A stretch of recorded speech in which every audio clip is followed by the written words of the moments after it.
Imhotep, founder of the African History Network, host of the African History Network show. I'm a talk show host, researcher, lecturer, writer, and historian. It is Thursday, May 6, 2021, and I am here with a brilliant historian and scholar. You've heard me talk about him a number of times on the African History Network show. And I interviewed him a couple of years ago when he was speaking here at the Charles H. Wright Museum of African American History. We're joined by Dr. Darrell Scott from Howard University's History Department. How you doing today, brother? I'm doing fine. How are you doing, Michael? I'm all right, brother. I'm all right. It's busy, man, and I'm on the radio 6 days a week, and doing Roland Martin Unfiltered on Fridays, a panelist on Roland Martin Unfiltered. But it's good, man, and I'm glad to have you here because this is a continuation of a conversation that we had at dinner about 2 years ago when you spoke here. And I want you to know that wasn't 2 years ago. Now, time goes by fast. What was it? 2019? Right before the pandemic. So that's 2020. Why it feels like it's so long ago. Okay.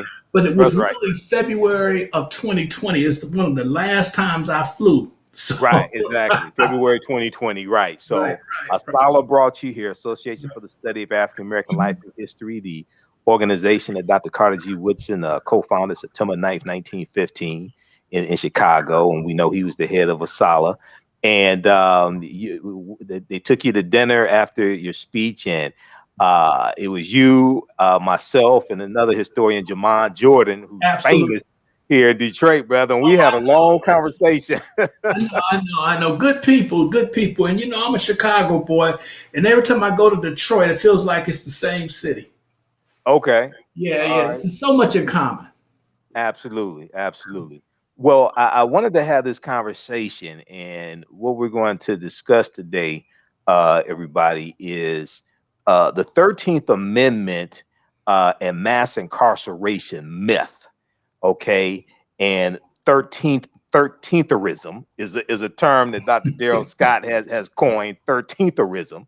Okay, we're going to deal with this, and we'll talk also some about the 1619 project and some of the flaws in the 1619 project, because you've been critical of that as well. So I want to frame this conversation. So Dr. Darrell Scott is a history professor, professor of United States history at Howard University. He's a professor in the history department. He's taught there since 2003. From 2005 until 2009, he served as the department chair. He started his career at Columbia University in New York City in 1993. And in between, he served as director of African American Studies at the University of Florida in Gainesville. Okay. Now he researches and writes on American intellectual history, nationalism in the United States, and currently convict slavery since 1615. Convict slavery since 1615. Okay, you're gonna have to give us an explanation on that as well. Okay. In 1998, he won the James Raleigh Prize for the best book in race relations history for Contempt and Pity, Social Science and the Image of the Damaged Black Psyche, 1880 to 1996. Okay. And this is a bad brother. Now, he also is a past president of ASALA, Association for the Study of African American Life and History. If it was not for Dr. Carter G. Woodson and ASALA, we would not have African American History Month, Black History Month, which started out as Negro History Week in 1926. We wouldn't have Black studies. Say again? We wouldn't have Black studies. We wouldn't have Black studies if it was not for Dr. Carter G. Woodson. And Woodson is very, very much, I think, underrated. I think he's very much underrated and underappreciated. So he has a whole list of accomplishments as well. Give people your website. They can go to your website and find out more also. www.darrellmichaelscott.com, one word. Okay, DarrellMichaelScott.com, and it's Darrell with one R. DarrellMichaelScott.com. And not that guy at Ohio. Not that guy. Exactly, not Pastor Darrell Scott. Exactly. So I wanted to have this conversation because this evolved out of the dinner that we had back in February 2020. And you and I had a conversation during dinner and we discussed the myth of the 13th Amendment of 1865, ratified December 6, 1865 to the U.S. Constitution, and the myth that the 13th Amendment re-enslaved the former slaves, okay? You talked about the documentary 13th by Ava DuVernay, and I remember when I saw the documentary twice, and when I saw the documentary right around that time, I was doing research on a lecture dealing with the history of the war on drugs, and I had done research on the war on drugs before, and when I dealt with when I was doing this research, I kept coming up with this same question over and over again. Now, I heard people say the 13th Amendment re-enslaved Black people, and it said that they were free unless duly convicted of a crime. And I'm going to pull up the actual text of the 13th Amendment here in just a second. And the question, when I go through and study the chronology of the history from 1865 to the beginning of the war on drugs, June 17th, 1971, under Richard Nixon, that's 106 years. I kept coming back to the same question. If the 13th Amendment was created to re-enslave us and it created mass incarceration, why did it take 106 years for mass incarceration to start? Exactly. I kept coming back to that same question over and over again. It's a huge question. And it's, you would think, now, I started teaching a course around this. And one of the impressions that the movie creates, and again, this doesn't start with the documentary. Correct. But one of the impressions that the documentary creates is that everybody's re-enslaved. And my students come to class thinking, because they've all seen the documentary. Right. They come to class thinking that by 1870, 1880, the way they roll this out, that most of the ex-slaves had been re-enslaved. Okay. and some of them go as high as 90%, thinking that 90% of them had been re-enslaved. Okay. Wow. So that's the impression that is created when you say that slavery didn't end, it evolved. But when when you look at the reality, is that in the late 19th century, never 1% of the free people were re-enslaved. Never 1%. It was more like 0.25%. Okay, so it's never re-enslavement at all. The number is so out of sync that is the biggest misimpression. And so when you start teaching about the 13th Amendment and incarceration, the first thing that pops is that they have to confront the fact that 99% of their ancestors in the late 19th century were never incarcerated. Okay. Okay. So yep. Even though we disproportionately in many states, even though we were disproportionately made up a percentage of the incarceration rate, but the majority of us were not incarcerated. Now, here is the truest statement of all. Okay, and let's get this out here, because some people get confused and start thinking, if I disagree with this, I must be politically a conservative. Okay. Look, I just believe the truth may not set you free, but Allah certainly won't. Okay. Right? Now, when you start going back and looking at incarceration rates, Black people have always been disproportionately incarcerated. Right. So the meaning of racism, the import of racism and incarceration, is that Black people are always disproportionately incarcerated. So when the prisons start developing in the early 19th century, we're always there disproportionately. Now, some of the 13thers would like to say, well, the prisons were made for white folks. Yeah, they were. But they did just fine for Black folks, if you will. So that, for instance, in New York State, Black people were something like 2% of the population in the antebellum period. Black women were 40% of the incarcerated people. Right. Okay, 40%. So 2% of the population produced 40% of the female prisoners. So that tells you that that is mad disproportionate incarceration. Now, this is before the 13th Amendment. And who were these people? These were free Black people. And so the state of freedom for Black people has always been one of disproportionate incarceration. Right. Nothing to do with the 13th. Before the 13th, we're disproportionately incarcerated. After the 13th, we're disproportionately incarcerated, but never were we mass incarcerated in the 19th century. And the term mass does not even come into the conversation until the late 20th century. And when people create language, they typically create language for a purpose. Okay, they don't just come up with it for no reason. They typically are trying to make sense of something. And what everyone was trying to make sense of by the 1970s was the fact that incarceration was getting out of control. And so we went from being disproportionately incarcerated in a society where roughly 200,000 people were being incarcerated to being disproportionately incarcerated in a system of mass incarceration, so that we were 6 or 7 times more likely to be incarcerated, and over 1 million of us incarcerated, okay? And that number approaching 1.5% incarcerated in the federal pens. I mean, I'm only talking about the federal system. Okay, and disproportionately incarcerated in that system. So the history is one of consistent, disproportionate incarceration. And why? Because of racism. Right.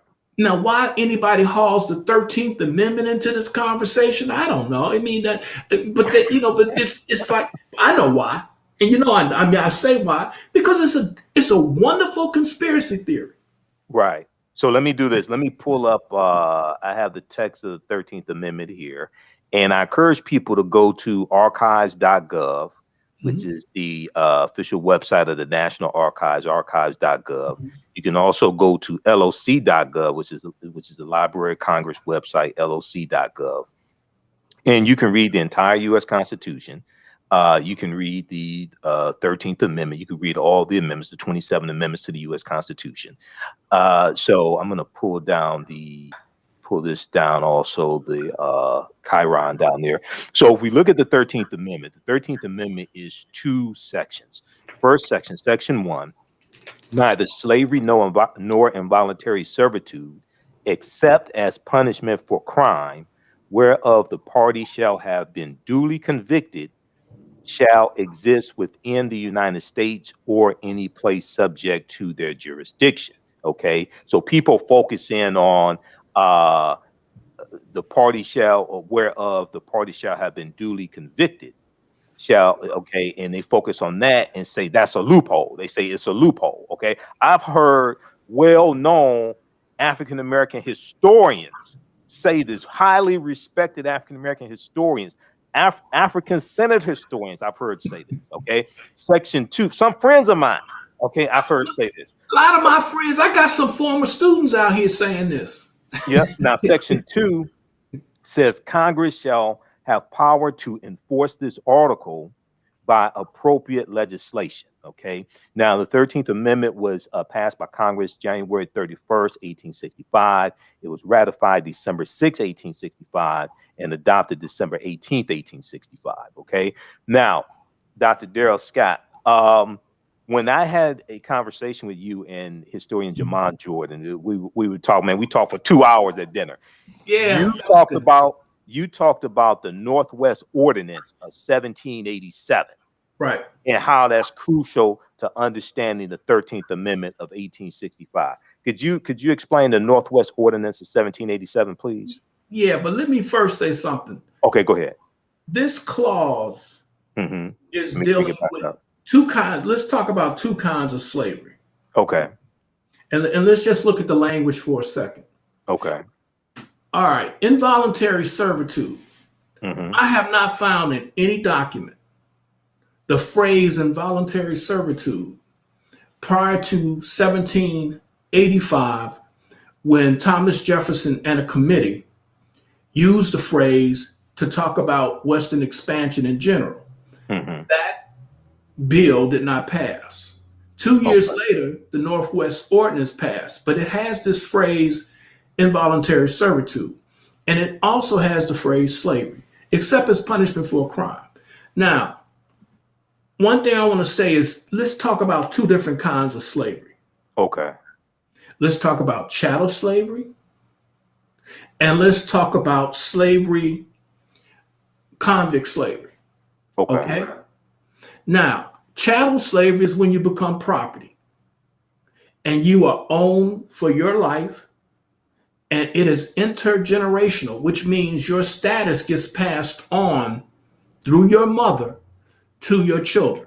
Mm-hmm. Okay? So that's intergenerational chattel slavery, when you're treated like personal property. Convict slavery is when you are a convict. The state has the claim, the right, and the power to take your labor without compensation, but it's typically for a term. Typically for a term. Now, why is there redundancy in this clause? It says involuntary servitude or slavery. And it's precisely because there was nothing a white man can do in British North America and then in the United States to ever become chattel slavery, a chattel slave. Mm-hmm. Nothing they could ever do. And the British were notorious for denying that anybody white had ever been a slave. Other whites in Europe sometimes admitted that whites were slaves. Okay? Right. But the British always denied. So always note, when you see involuntary servitude sitting in this clause, Thomas Jefferson and company is talking about white folks. And when you see slavery, it's referring to slave, they're talking about black folks. Mm-hmm. Okay? So they're talking about both at once, white people and black people. Now, in the Northwest Ordinance of 1787, they were taking land from existing states, and in that land, they were saying there would be no chattel slavery. That is what the Northwest Ordinance was created to do, to prevent any more chattel slavery in those states. And those states are Wisconsin today, Illinois, Indiana, Michigan, Ohio, the old Northwest, as they call it. And so they were eliminating chattel slavery. Okay, so this is what the Northwest Ordinance of 1787 was doing. That is what it's attempting to do in chattel slavery, because there were slaves, chattel, in these places. Now, when this ordinance was created, there were virtually no prisons in America. Right. And so in frontier America, you didn't have prisons. So what did you do? When someone broke a crime, you basically had choices of leasing them out to people, selling them out for a term. You could whip them, cut off their ears, brand them, or put them to death. Mm-hmm. So when this ordinance was created, it was created in an age, in a land where there really were no prisons. Okay, so this ordinance is for how to deal with people who broke the law on one hand, the white ones, involuntary servants, the black ones, slaves. So this was about that. It was about, and by the way, most of the time we're talking about free blacks. So we're talking about what to do with a free black who broke the law. You could make them slaves for a term, not slaves for life, slaves for a term, not their children. So I'm trying to break down, because this long history starts right there in a different world. It starts in a different world. Mm-hmm.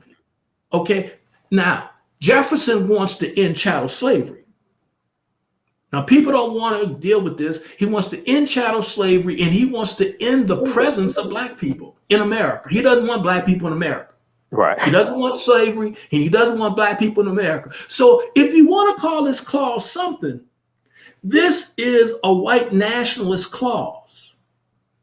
This is a Richard Spencer kind of clause that says that this is going to be an ethno-racial state without black people. Because we're going to kill chattel slavery. And we're going to prevent free blacks from going to the Northwest by getting slavery, ship them all abroad if you can. But what we're going to do in the meantime, in between time, is if they break a law, they will be sold for a term. This is important. Why?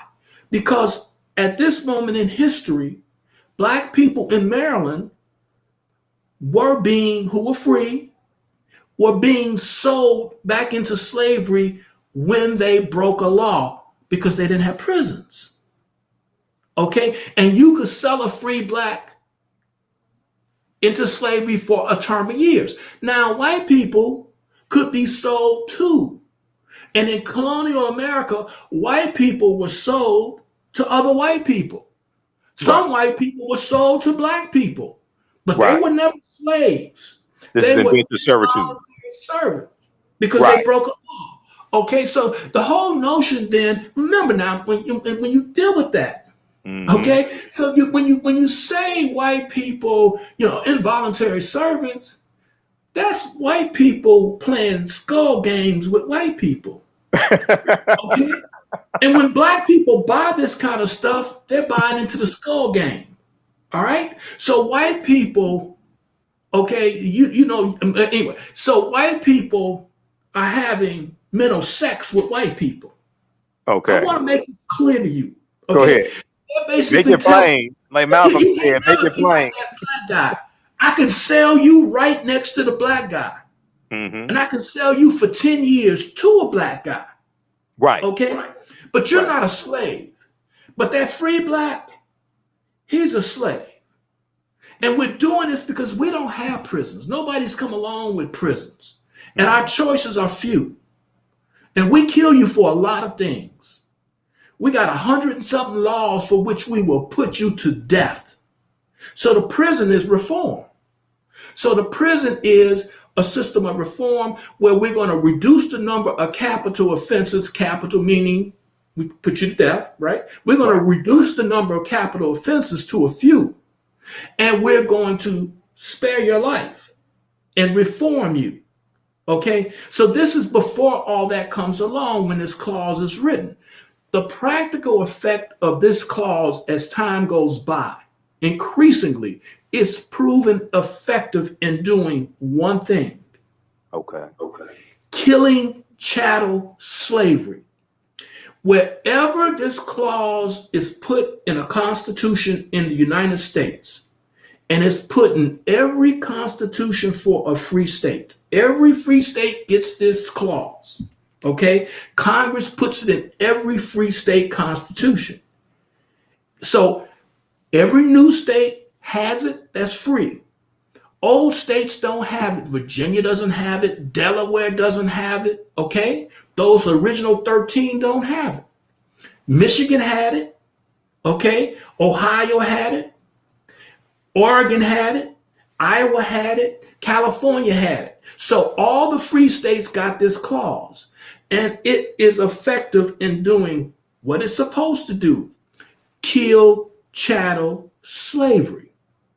And all the way up to the Civil War, there were free blacks and white folks who were sold on the auction block when they committed crimes in these states. All the way up to the Civil War. 1861. Well, actually, I'm sorry. Let me be precise about this because it gets interesting. Okay. Because this gets to the other side of this story. Yeah, I'm getting some feedback. Okay, well, let's get some feedback because I'm running for enough of it for now. Okay. No. You mean some static? Okay. No. I turned down your volume a little bit. I need to check something. I want to make sure I don't have want to make sure I don't have two browsers open so I don't hear myself. Hold on just a sec. Okay. All right, that sounds better. Okay, go ahead. Go ahead and continue, Dr. Okay. Scott. And so then the people who create the 13th Amendment, okay, not the clause, but the amendment, in which they basically take the Northwest Ordinance, right? The people who create this clause, this has been around 60-something years by the time the 13th Amendment is drafted. Okay. And it's what we call boilerplate, all right? And, you know, in the law, people say, well, it's boilerplate. That means people don't think about it. Now, let me tell you what boilerplate is. I happen to have been a legal clerk, never a lawyer, legal clerk in the Army. And we did a lot of stuff with boilerplate. You take language that exists and you charge people with existing language, right? So it's like a contract that it's the same contract you use every time. Why do you use the same contract every time with all that boilerplate language? It's because it's tried and proven. Right. Okay. Right. Boilerplate is tried and proven. And so when somebody puts a boilerplate in you in legal terms, it's basically they got you. Okay, this thing has been through everything. This charge that they're putting you on, it's been to court, it's been argued about, people have appealed it, they have done everything. This thing works. It sets a precedence. It sets a precedence. And I mean, and it's got a track record. Okay, I just want to be clear, because wherever they put that clause, they ended chattel slavery. And they wanted to do one thing. No, they weren't trying to get rid of prisons, nor were they trying to get rid of convict slavery. They were trying to get rid of chattel slavery. Okay? Now, the abolitionists, some of them were for prisons because they were reformers. Okay? But here's what they didn't want, and here's what they didn't know. Charles Sumner, everybody points to Charles Sumner in the hero in the 13th narrative because Charles Sumner said we shouldn't use this language. But let's be clear about one thing. Charles Sumner was for prison. He was not against prisons, and he was not against prison labor. Okay? All the prisons, white and black, would labor. So he was for all that. But he didn't know that free blacks were being sold on an auction block. Okay? He didn't know that in Maryland, they were still selling people. In Delaware, they were still selling people. He didn't know they were still selling white people. These are not things that they necessarily knew. Everybody knew. In 1840, for instance, when Harrison was running for president, he got accused of selling white people into slavery. And they would call it slavery when they were trying to be pejorative. So white people who were being sold into involuntary servitude, when it got to politics, were saying that they were saying they were being sold into slavery. And yes, they were. They were being sold into a slavery for a term of years. So the 13th Amendment, that clause was supposed to kill everything, but the people in the North didn't get it. But they weren't trying to kill the chattel slave, but they were trying to kill, and we'll know in a second, they were trying to kill immediately the idea that you could sell a black person. So in 1866, 1 year after the passage of the 13th Amendment in Maryland, which was forced to have this clause, Maryland, as you know, occupied this borderland that the North was not going to let go into the Confederacy. And so they dealt with Maryland very sternly, and they forced this amendment, this clause, into their constitution. So they made Maryland take it. So one of these Southern-leaning, Confederate-leaning judges, okay, in Anne Arundel County down the road, he basically said, I'm trying this. I'm going to take these old laws that govern free blacks. Right. And I'm going to sell some black people on the courthouse steps, auction them off. And it was a test case. You could tell it's a test case because he sold 3 or 4 people, and one of the people being sold was a black guy who bought himself.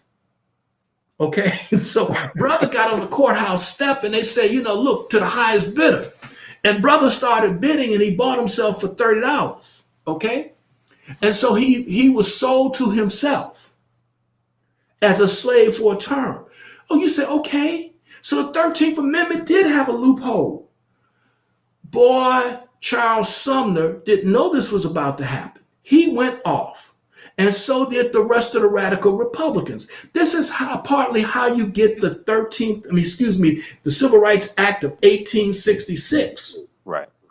There are two things that give you the Civil Rights Act. This behavior right here and the black codes, which we'll get back to. Okay, so you get these two things that give you the 1866. Salmon P. Chase, who's now on the Supreme Court, who was in Lincoln's cabinet. Chase, look here. Chase went off. He ruled that you can't sell people like this. So the loophole was shut down immediately. Immediately. It was shut down before anybody created, guess what? Convict leasing. So when you get all this 13therism that this loophole is how you get convict slavery or how you get convict leasing, oh no. This loophole was shut down within a year. Okay? The Freedmen's Bureau shut down that loophole in Virginia. In Virginia, they were trying to sell black people too on the courthouse steps. Virginia, the Freedmen's Bureau said no. Now, the point here is what was created to end chattel slavery was also going to end anything that smacked of slavery, which usually means to most of us selling people to a private entity. Okay? So selling people to a private entity. And so they said, no, we're not going to have any of this. Now, convict leasing is different. And convict leasing comes along and it doesn't start after the 13th Amendment. It starts before the 13th Amendment. Right. In Alabama, right? I think it's in the 1840s. It starts in Louisiana. But and here's something that historians didn't know. It also existed in Virginia in the 1850s. So this ain't no long ago, far away stuff. Convict leasing existed. And in Virginia's case, it's kind of interesting because, in both cases, it's interesting because convict leasing took place in the South where black people were typically sold to a contractor, leased, I should say, to a contractor. Okay. And there's, by the way, you buy the lease, you bid on the lease, and sometimes you're literally looking at the people you're about to lease. So it smacks in certain ways of slavery. Okay. Because you can see that sometimes the people go in and say, I want to review these slaves and make sure that they're worth buying. And white people too, white and black. They're looking them over, looking them in their mouth and all this kind of stuff sometimes, right? And so they want to make sure that what they're leasing is worth the lease. But in Louisiana and in Virginia, the tendency is to have the white folks being leased out and working in the prisons, and the black folks being leased out to work on the hard labor. Now, this is very consistent with the fact that white people weren't supposed to do hard labor in the South, right? Under slavery. So this is consistent with that. And so the first guys of convict leasing in the South made a differentiation once again between black and white, and it's racist and discriminatory. Both are being leased out in both of these states. Both are being made to work in both of these states. And in our common parlance that I think trivializes everything, there's white privilege for the white convicts. Okay. In that language, that language of privilege. But anyway, I don't want to get into that today. But anyway, so that people understand that there was a two-tiered system of convict leasing. After the war, whites still have some privilege, but you know what? Whites increasingly find themselves in convict leasing doing a lot of the work that black people do. It's no automatic free walk to a smooth deal, right? In other words, oftentimes they were doing the same kind of back-breaking and you perhaps will die labor, all right? But they still tended to be, just like today, there's still privilege in the prisons on who gets what job. Okay, right. So there's always that in the system. The racism is the universal, my friend. It's the universal.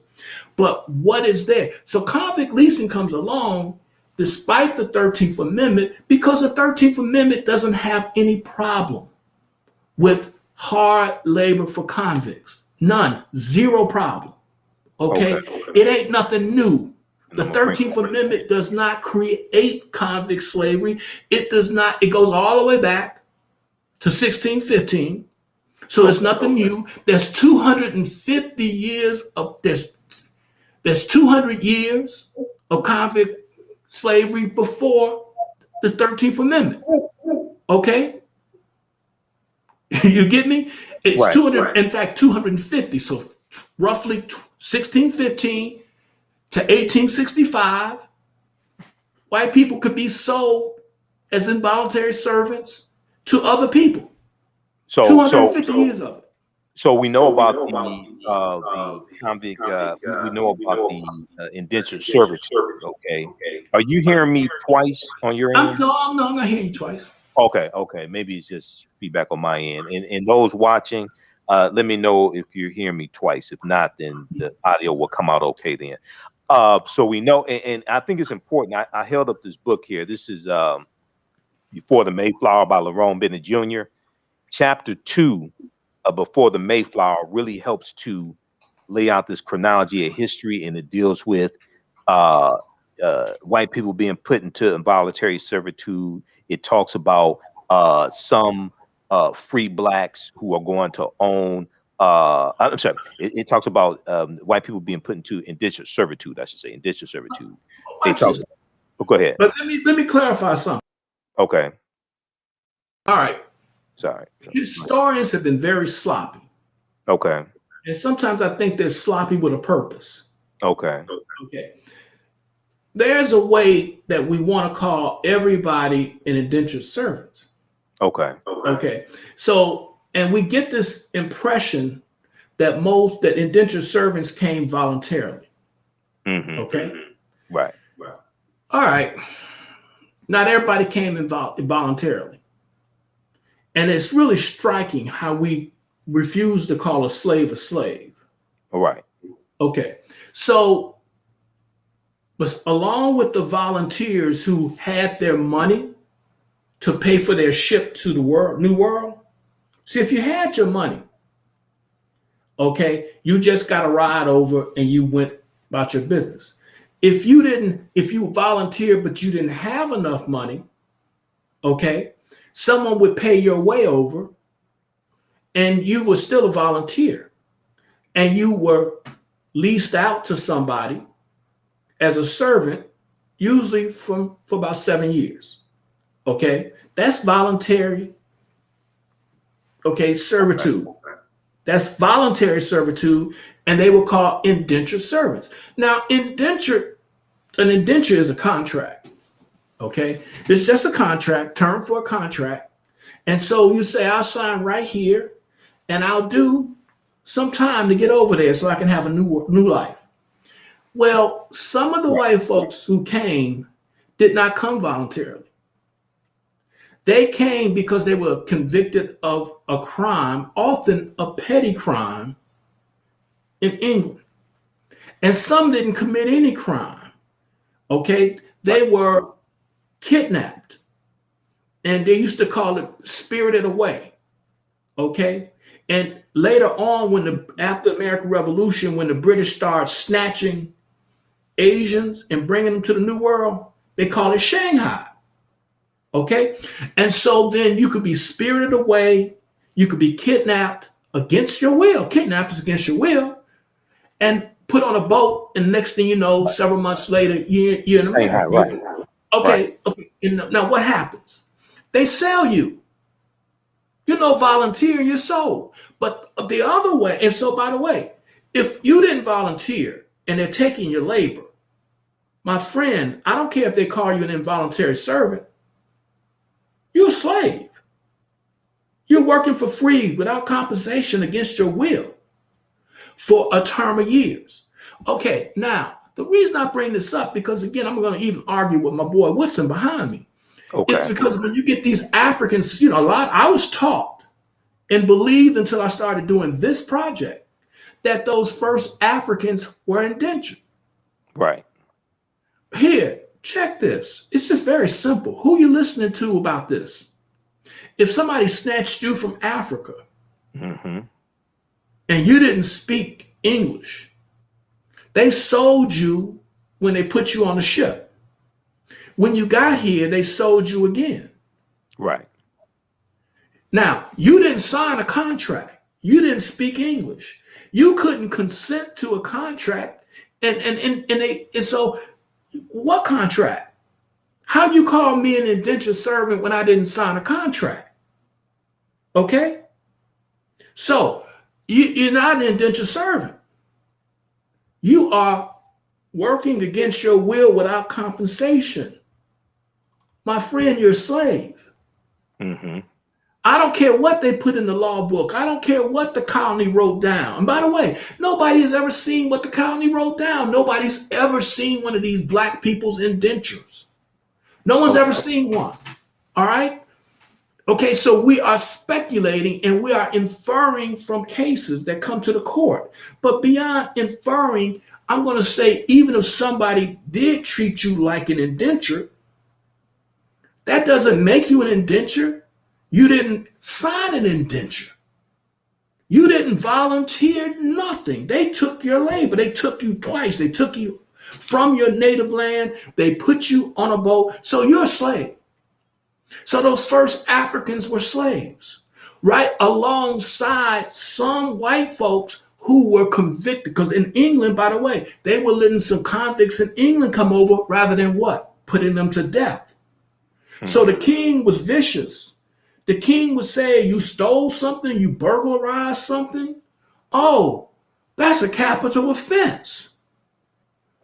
Off with his head, right? Okay. Right. This is before the prison. This is before all this great reform. This is before the full enlightenment and all this kind of stuff, right? Okay, so they're putting these people to death.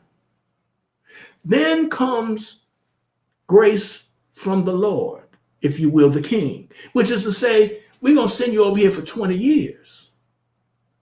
Okay, to the colonies. Or you got another choice. Right. We could take your head right now. Okay, so that choice is not a choice. That basically is you are being sent into involuntary servitude, which is what? Against your will, which is slavery.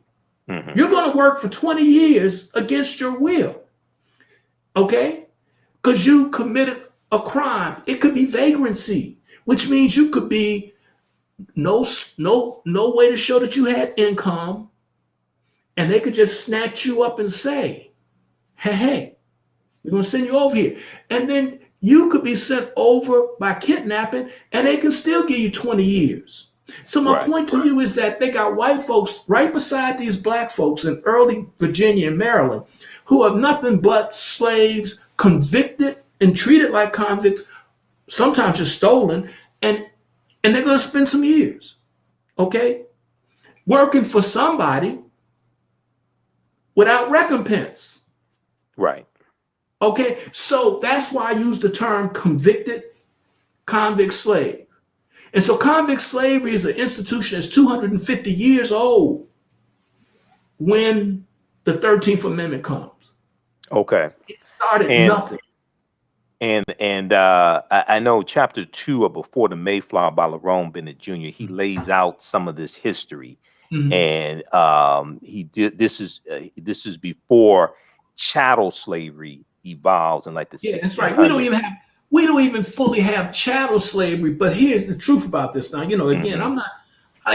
I'm one of these historians. I believe I don't care about the politics of history. Right. Okay. I really want the cards to fall where they may. Because I think the highest expression of intellect is solving problems. All right. And how to get out of a mess. Okay, right. You're in a mess, how do I get out? And the only way you get out of a mess is to tell the truth to yourself, right? Deal with the truth, all right? And so when you start looking at the development of chattel slavery, look, from the very beginning, there's chattel slavery in North America, as we know, the Spanish. And by the way, the Puritans are not tripping about stuff like this, okay? The Puritans have no problem putting Native Americans in slavery. Okay, they don't have a problem with this. Okay. And so what everybody's scared of what the king will say. So they get into the business of chattel slavery before the law. But nobody wants to be honest about it because the king may very well say that he doesn't want slavery. He basically says there's no slavery in his realm. Now they start dealing with black folks as slavery and as slaves, and they start dealing with white folks, Native Americans as slaves early on. And other European countries do it too. And these people are occupying the same world. They're not strangers to these institutions of the institution of chattel slavery. And so many people probably bought those first 20 Africans and said to themselves, you'll never be free.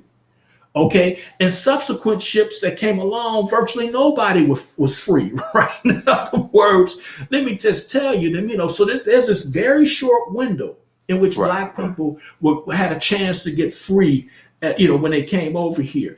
And so then what you got in the 17th century, well before, we like to say that plantation slavery starts around about 1705. But what you have by the time you get into the 1630s, you got people who are being treated as chattel in Virginia and Maryland.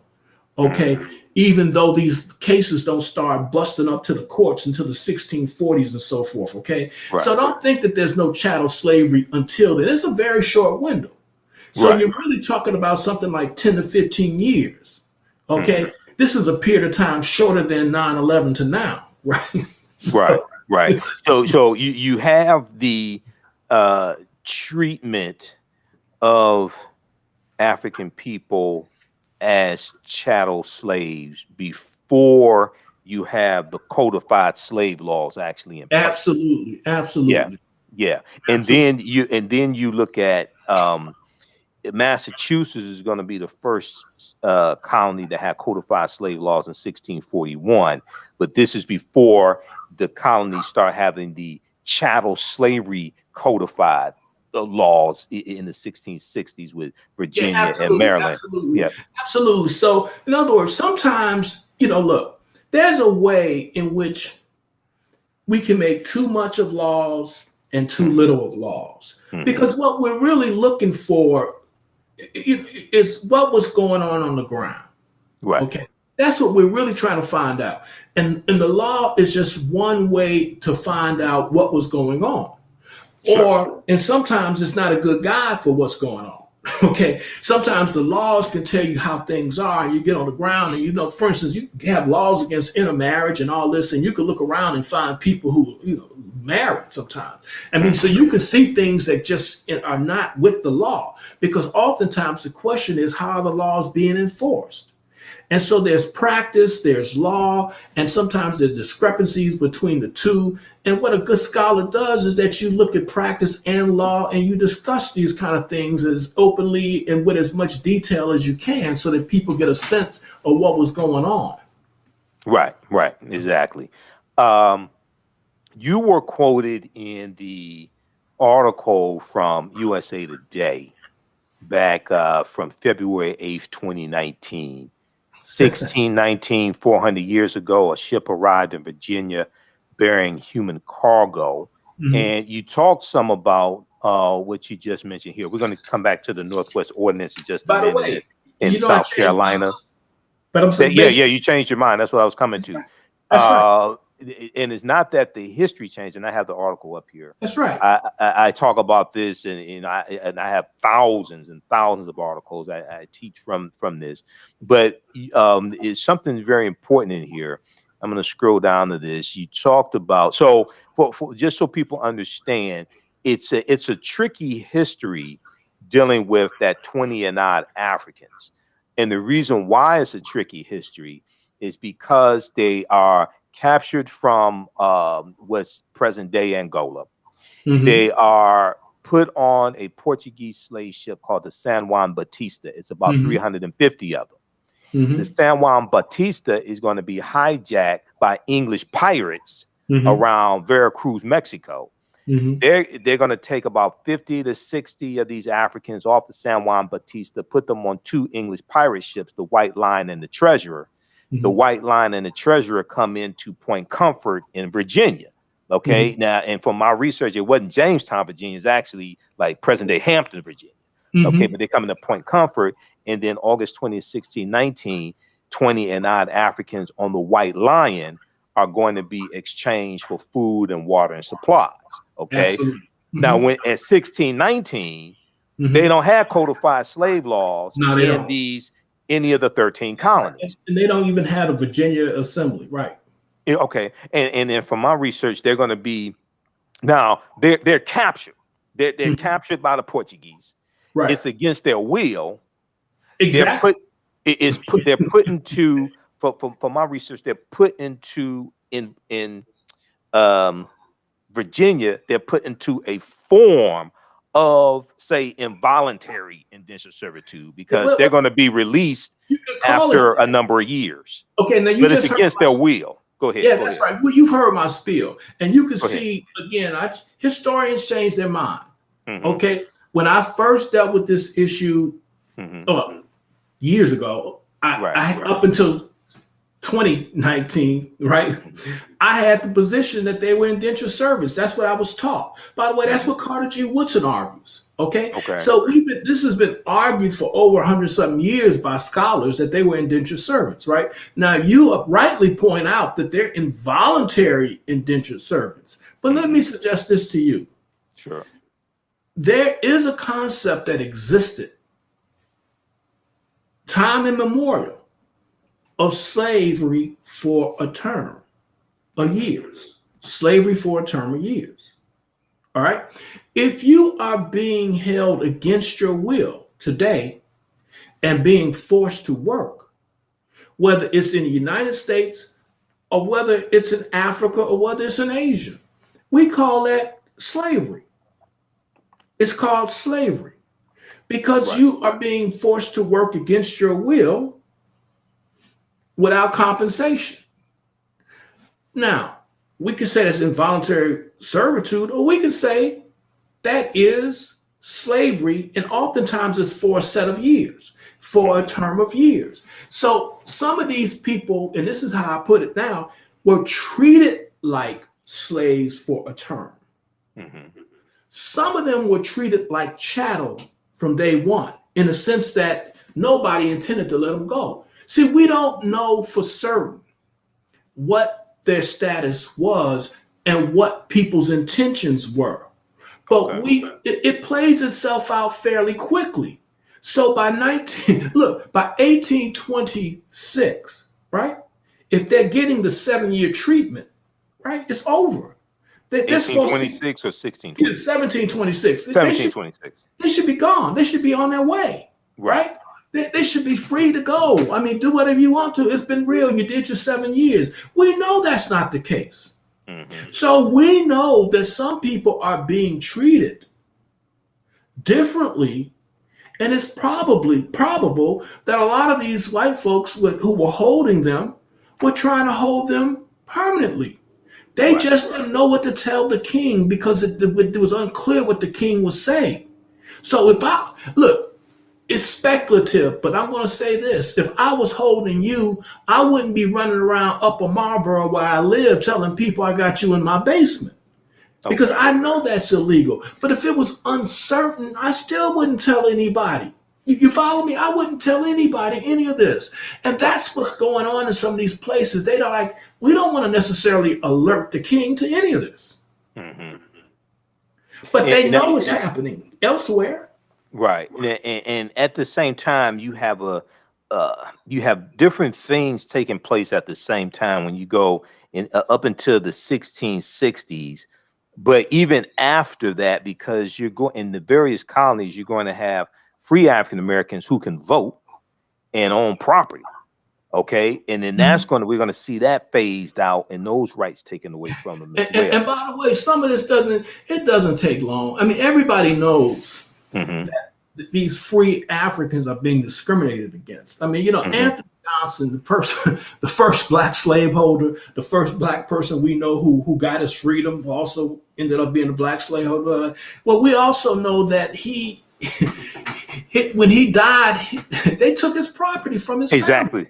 They took his property from the family. Yep. I I mean, this was like a tenuous existence for these free people that later called free people of color, but he called himself an African. This was a tenuous existence for these folks, right? And so they could always fall. And like I say, when they broke laws, they were treated as slaves for a term. See, that's what it became. They sold into slavery, and if they broke too many laws, they'll sell them for life as chattel. Okay. Now, when you said they, who is the they you referring with? If they broke too many laws, who's the they you referring to? Free blacks broke laws. Oh, free blacks. Okay, right. If free blacks broke the laws, like the descendants of the 20 odd, right? Right. If those who got free, if they broke laws in Virginia, they could be sold on the blocks. Okay, just like the white people who would be sold too. But what I'm saying is that practice never ends for them until 1865. Right. Okay, for white folks, they'll still sell them. By the way, in Virginia, they pretty much stopped selling white people as involuntary servants, quote unquote, involuntary servants, around about the time of the Revolution. Okay, 1775, right around that time. About that time, right? And again, I haven't been to every courthouse down there to see how that shook out really, but I'm sure there was somebody sold. Exactly. Okay. So let me follow up, and we'll be here for a few more minutes. You have a little more time? Sure. Okay. All right. No problem. And for those just tuning in, I'm Michael Imhotep, founder of the African History Network, host of the African History Network show. We're speaking with Dr. Daryl Scott, who's a history professor in the history department at Howard University. We're talking about the 13th Amendment and mass incarceration myth, the myth that the 13th Amendment led to mass incarceration or created mass incarceration, a loophole in the 13th Amendment that re-enslaved the former slaves, the free African Americans. And he has coined the term 13therism. He teaches a history class at Howard University called From Slavery to Mass Incarceration. Is that's the name of the class? Right. And he talks about, because we're Facebook friends, and he oftentimes posts about the students coming into the class, and they've seen Ava DuVernay's movie 13th, and they think that the 13th Amendment re-enslaved African Americans, and he has to go through this whole deprogramming process. Okay, but talk about that. But by the way, this is increasingly a problem. This is increasingly a problem across a whole bunch of topics. We're going to talk a little bit, I know, about 1619, the New York Times 1619 Project. Project. Buck breaking is about to come out. This is about to be one that'll show up on campus. All this stuff that people say, practicing. Look, Jamon Jordan, as you know, is a dear friend of mine. I respect him as a scholar. He doesn't teach at a university. He doesn't come with a PhD, but he does real history. Okay. Yeah. And we historians often debate. We don't agree on anything except we're going to use evidence. And we're going to be rigorous in our use of evidence, and we're going to argue stuff. Okay, boom. And we don't sell stuff that we can't prove. And we don't see the past as a place where you find lies and myths that you can use to justify any and everything you want to happen in the world. Okay, so there's a kind of rules of the road, but increasingly we live in an age where history is becoming propaganda, and the white folks ain't the only propagandists. Okay. Historically, they were the propagandists, and Woodson basically spent his life trying to dispel the lies told about us. Now we're lying on ourselves. Increasingly lying on ourselves. Sometimes it's very well-intentioned stuff. Okay. I mean, the 13thers are really people who want to end mass incarceration. I'm not against their goal. I'm for their goal. I want to end mass incarceration too. But sometimes people think that a lie will set you free. And a lie usually won't set you free. If I thought lies would set you free, I'd make history bunch of lies if I thought it would work. Okay? But I don't think a lie will set you free. Speaking of that, you wrote an article for, we're going to come back to South Carolina 1866 in just a second, because when we had dinner, you said something that really made me think. But you wrote an article that was picked up by History News Network, and I want to flip over to that. Daryl Michael Scott, Bad History and Worse Social Science have replaced truth. And in this article, you talk about the origins of the 13th Amendment myth. And you mentioned a man by the name of Lee Wood in the 1960s in California. Okay. Talk about this and how this 13th Amendment mass incarceration myth came into existence. Yeah. So the brother, and by the way, background on this, I was being talked about on a radio show and when Lee Wood was on it, by the way, because the guy was going at me because as an anti-13th, this was the early days of when I discovered this, right? So now what were the early days? About what about the time I met, maybe 6 months before we met in you talking about 2020. Okay. Yeah, I'm talking about 2019, 2020. 2019, that's right. Okay. So I've been upset about the 13th stuff for ever since DuVernay's came out. But anyway, but then I decided I was going to do something about it, write about it, but research and write about it. But what happens is that Lee Wood is in California in prison. And the way he tells the story is that he was sitting around with other prisoners who were left prisoners. They were left revolutionaries. And he believed that they were reading the Constitution. And he read the 13th Amendment and had an epiphany. And he thought what he read in the 13th Amendment, that loophole, explained why he was in prison working. Right. Okay? That's why he's here. He was re-enslaved and put to work. Now, he was in a California prison, and he didn't get out until some years later, but he told his brother about this, and he says his brother goes out, and he wants his brother to tell Angela Davis, and Angela Davis gets told this, but I don't know if that's where Angela Davis gets this idea from, but Angela Davis writes an article about Frederick Douglass not dealing with the issue of convict leasing, and said, critiquing him for being bourgeois and more, and not concerned about the plight of Black prisoners, right? And so in this, she mentions the 13th Amendment and its loophole. And so in that 1994 article just blows up, okay? And so this goes from kind of prison thought in prison movement circles into something that becomes fully academic, because this, the kind of bridge between the activist world and the academy is no better embodied than by Angela Davis, right? And so Angela Davis uses this notion in an article. It doesn't become her central way of understanding mass incarceration, because Angela Davis understands it is a bona fide radical and believes that political economy and things like this is what shapes the world, right? And so her understanding of mass incarceration is not reducible to the 13th Amendment, but her passing phrase is what kind of catapults this into the academy, the discourse in the academy, in the same way that Lee Wood's activism, put it in prison activist circles. And so prison activists throughout the 60s and 70s, into the 80s and 90s, have latched on to the notion that the 13th Amendment is why they are incarcerated and forced to work. So in other words, it's got this two tracks. One ends up being academic, one ends up being the prison activist, okay? And so this is how, and by the way, a lot of stuff comes out of the 60s, and it churns and churns and churns, and then sometimes it gets to be something that blows up big, right?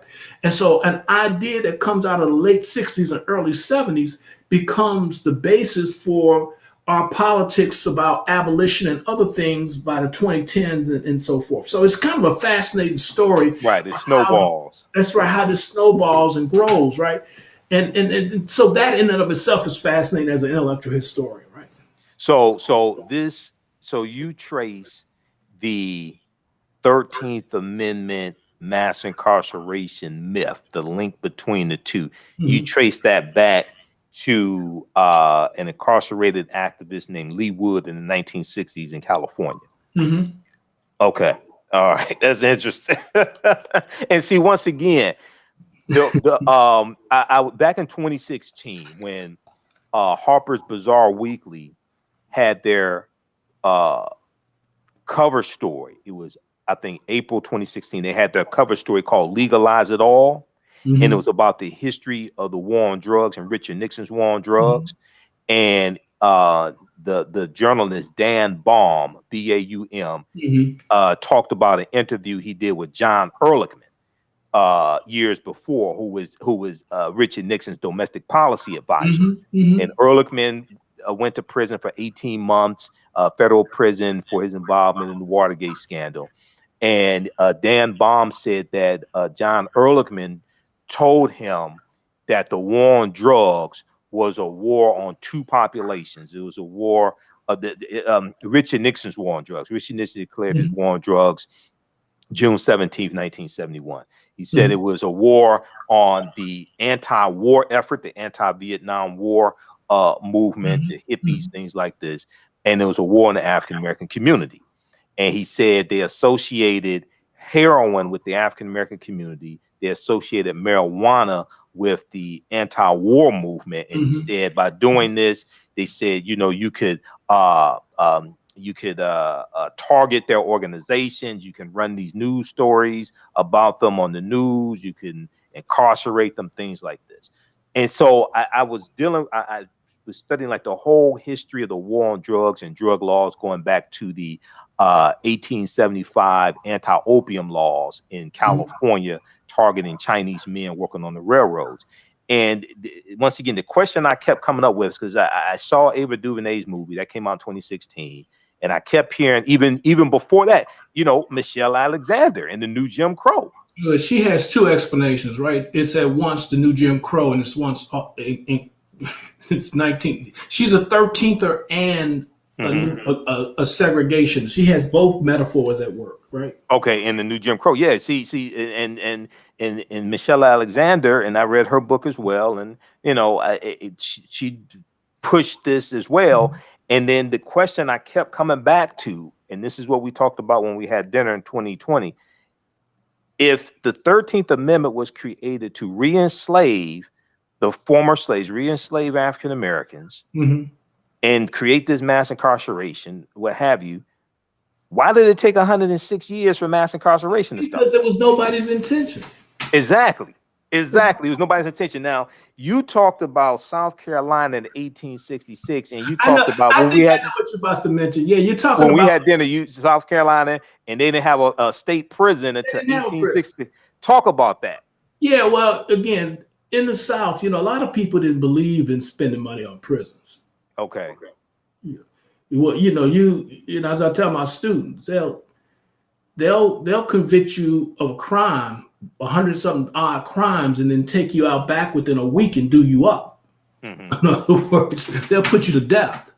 You know, putting people to death without all these, you know, Supreme Court wasn't big into intervening in when someone should die, how they should die, and all this kind of stuff in the 19th century. And so what they do in South Carolina, if they had reason to put you to death, they just put you to death. And they had a lot of crimes they put you to death for. And that's a lot cheaper than a prison. Right. Okay. And those people they didn't believe in a state. They didn't believe in high taxation. Okay. So, you know, prison. So now South Carolina was the first state to secede from the Union, December 1860. And this is where the Civil War started.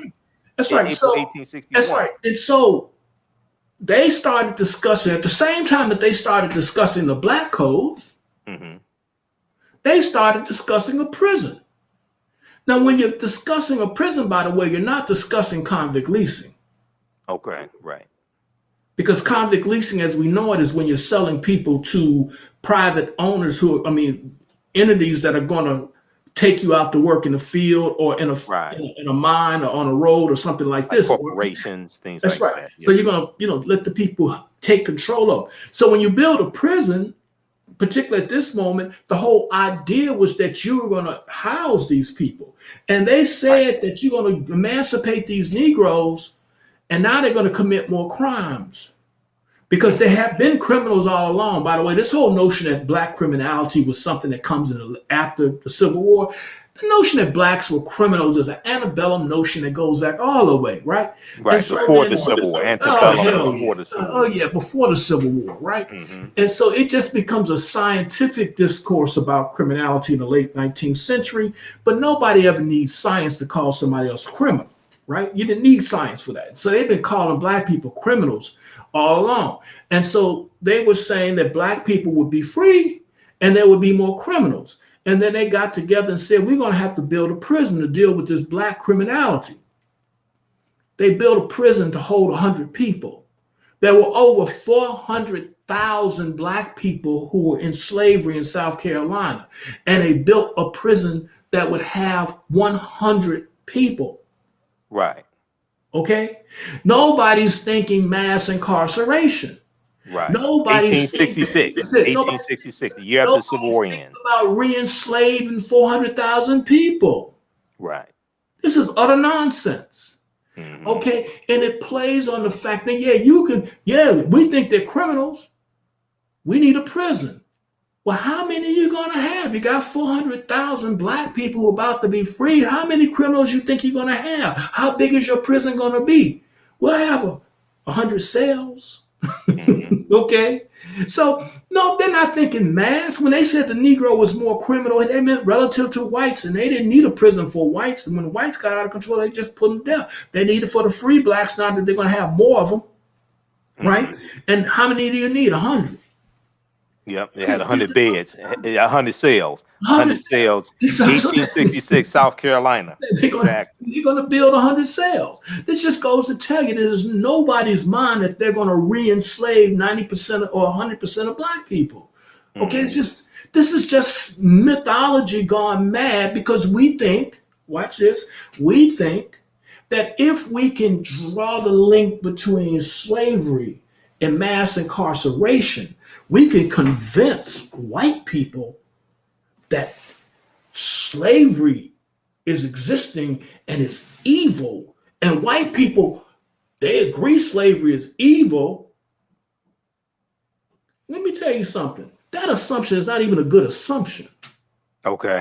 if you put the 13th Amendment to a vote today, I don't think you would. I think you get the same 57% of white folks who think black people it's okay for police to shoot black people. You get the same 57%. Well, you know, brother, and on my show yesterday, I talked about the attack on critical race theory and the attack that Mitch McConnell and other Republicans are doing on the 1619 Project. And we talked about in the Tennessee state legislature, State Representative Jeff Lafferty misunderstands the 3/5 compromise and said the 3/5 compromise was something good. 3/5 compromise 1787. You had some very, very ignorant people in these state legislatures and the U.S. House of Representatives and U.S. Senate, very ignorant of history. And this is extremely dangerous. Let me tell you something. We got some black people who wouldn't mind bringing the 13th Amendment back if you got rid of laws for gay marriage. We got all kind of people out here. We live in interesting times. Right, exactly. So don't put nothing up for the vote, but don't assume, like my whole point is, don't assume that anybody thinks that mass incarceration is wrong because it's like slavery. That's bad. Nobody thinks that. That is not a winning argument. Right. You wanted to talk about the black codes. You mentioned the black code. The biggest device in the 13th has to be understood as a theory that's trying to hook a person into a narrative, right? In a kind of conspiracy theory way.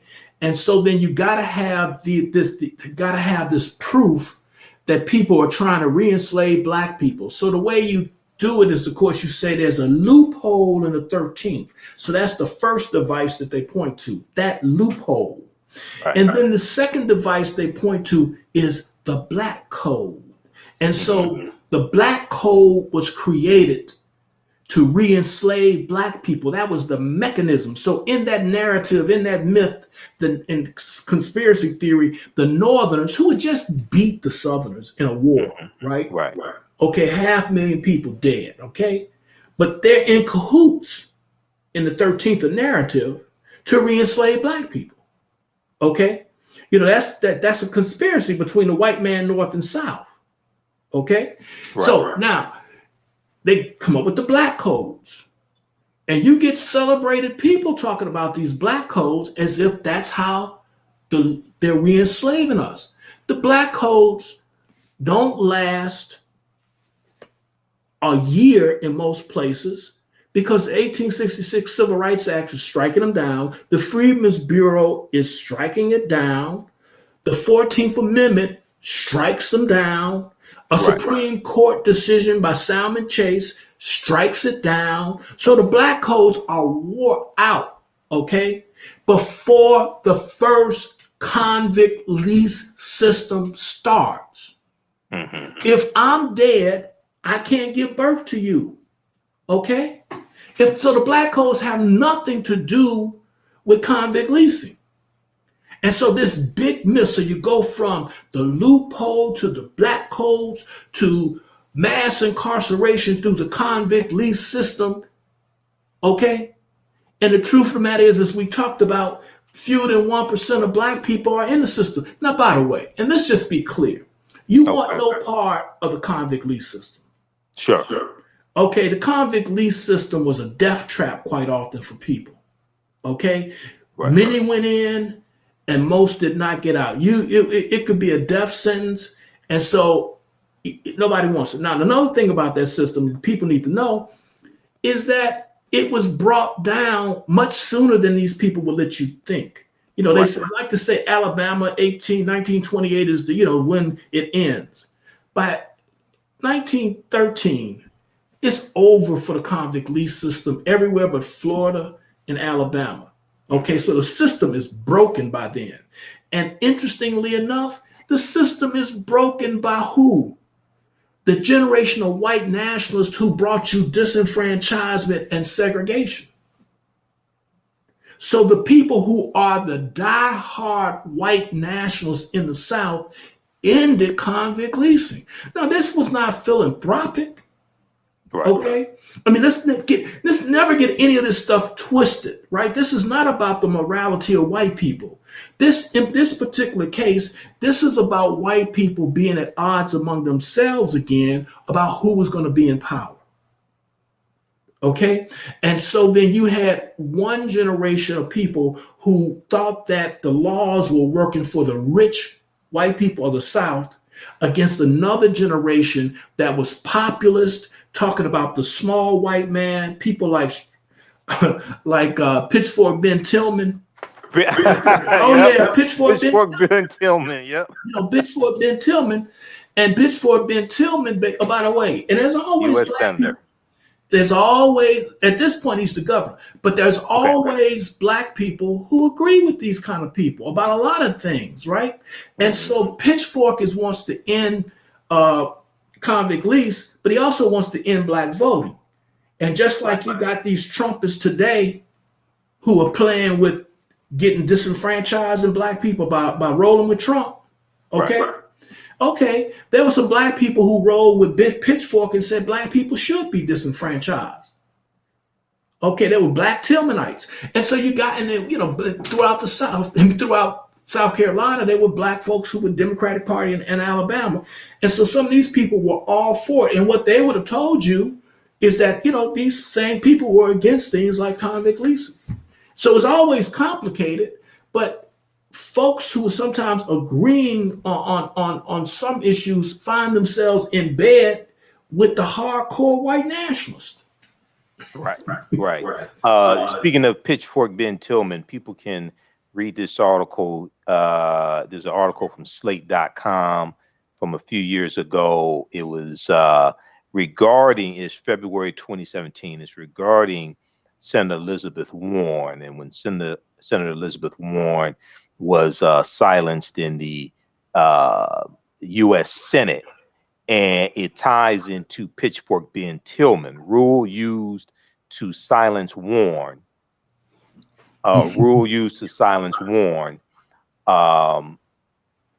Was created to protect delicate feelings of Senate's foremost lynching advocate. And it talks about Senator Pitchfork Ben Tillman, who advocated for the lynching of African Americans from the U.S. Senate floor. Okay, so what were you saying? What were you saying, Dr. Scott? Yeah. Strange bedfellows. Just like I said, there's a lot of people back then, black people, not most, just some, who were rolling with pitchfork Ben Tillman, even though he would support lynching, even though he would do blah, blah, blah. And by the way, goes to show you, you can be against convict leasing and for lynching. You see how that works? And because you were against convict, he was against convict leasing. I want to just make clear, because he thought the money was keeping his enemies in power. Because convict leasing was always corrupt. Right. And so the politicians in office would get the money from the people with the lease, and that's how they would get reelected. And so part of the reform was to get rid of their enemies. White folks have their divisions. You always want divisions among people who are your enemies. You want to create them, you want to divide them, and they were divided on these issues. And this is how we get rid of convict leasing, even though nobody was for. This was no moral reform on behalf of the Negro. Okay. All right. I want to switch gears here and talk about for a few minutes the 1619 Project. I know you've been critical of it. Before we segue into that, very quick, I want to give you an opportunity to promote your latest books and promote your work so people can support you. But also, you can support the African History Network. We definitely need your support as well. $ TheAHNShow through Cash App, $ TheAHNShow through Cash App, also through PayPal, paypal.me/TheAHNShow, paypal.me/TheAHNShow, or at our website, AfricanHistoryNetwork.com. This helps us to, because I do radio 6 nights a week, so this helps us to keep doing the research there on the air, keep broadcasting. And you can I also teach an online course, a 9-week online course that you can register for as well. Dr. Daryl Scott, how can people purchase your books? How can people support you? Well, I mean, you can never find anything on Amazon, but look, what I really need people to do, because I'm not good at self-promotion, go join ASALH. Go to asalh.org, right? And join ASALH. Keep Woodson's organization alive and get it back to publishing his own books, right, in his own journal. So I won't go ASALH.org. Yep. Well, your website is DarylMichaelScott.com. DarylMichaelScott.com. We'll bring that up, and it is Daryl with one R. Daryl Michael Scott. From Maryland, not Ohio. From Maryland, not Ohio. Yep. DarylMichaelScott.com. Support Dr. Scott, and you have a book on Dr. Carter G. Woodson as well. Yeah. What's the name of the book? Carter G. Woodson's Appeal, and then I edited the Miseducation and million versions of that. But support the ASALH version, right? Support Miseducation of the Negro, 1933. Yep, originally. Yeah. Okay. Before we go to 1619 Project, I just want to hit on something. You talked about Thomas Jefferson and Thomas Jefferson wanting to end slavery. Mm-hmm. Okay, is that ending? Now I know Thomas Jefferson. I know at the Philadelphia Convention in 1787 there was a debate over ending the international transatlantic slave trade, the importation of Africans and enslaving them. And Thomas Jefferson wanted to abolish the international transatlantic slave trade because we know he was a big slave owner, and he felt by cutting off the supply of Africans coming into the country, this would then increase the value of the Africans who were already here. Now, you're saying that he also wanted to end chattel slavery as well? I mean, come on, let's just be honest, right? I mean, let's think all these things through, right? Okay. You may, if Thomas Jefferson and these folks wanted to drive up the price of slaves, mm-hmm. they would be driving up the price of slaves against themselves too. Okay. Right. And then it would also drive up the cost of maintaining slaves. In other words, you now got to feed them better, treat them better because. Okay. Yeah. I mean, so there's keep them healthy because you're going to sell them for a higher price. Yeah, but again, I mean, this is not really, you got to understand a lot of this stuff. But when you're in the late 18th century, mm-hmm. you don't have the cotton gin until towards the end, and nobody knows what the cotton gin is going to be. Around 1793. Okay. Yeah. So you don't know what cotton is going to do and how it's going to change. Cotton growth, the cotton culture in America was what they used to call what they still call long staple cotton.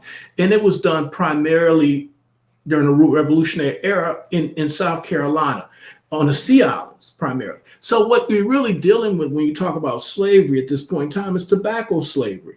Okay, you don't even have a Western market for slaves at this point in time.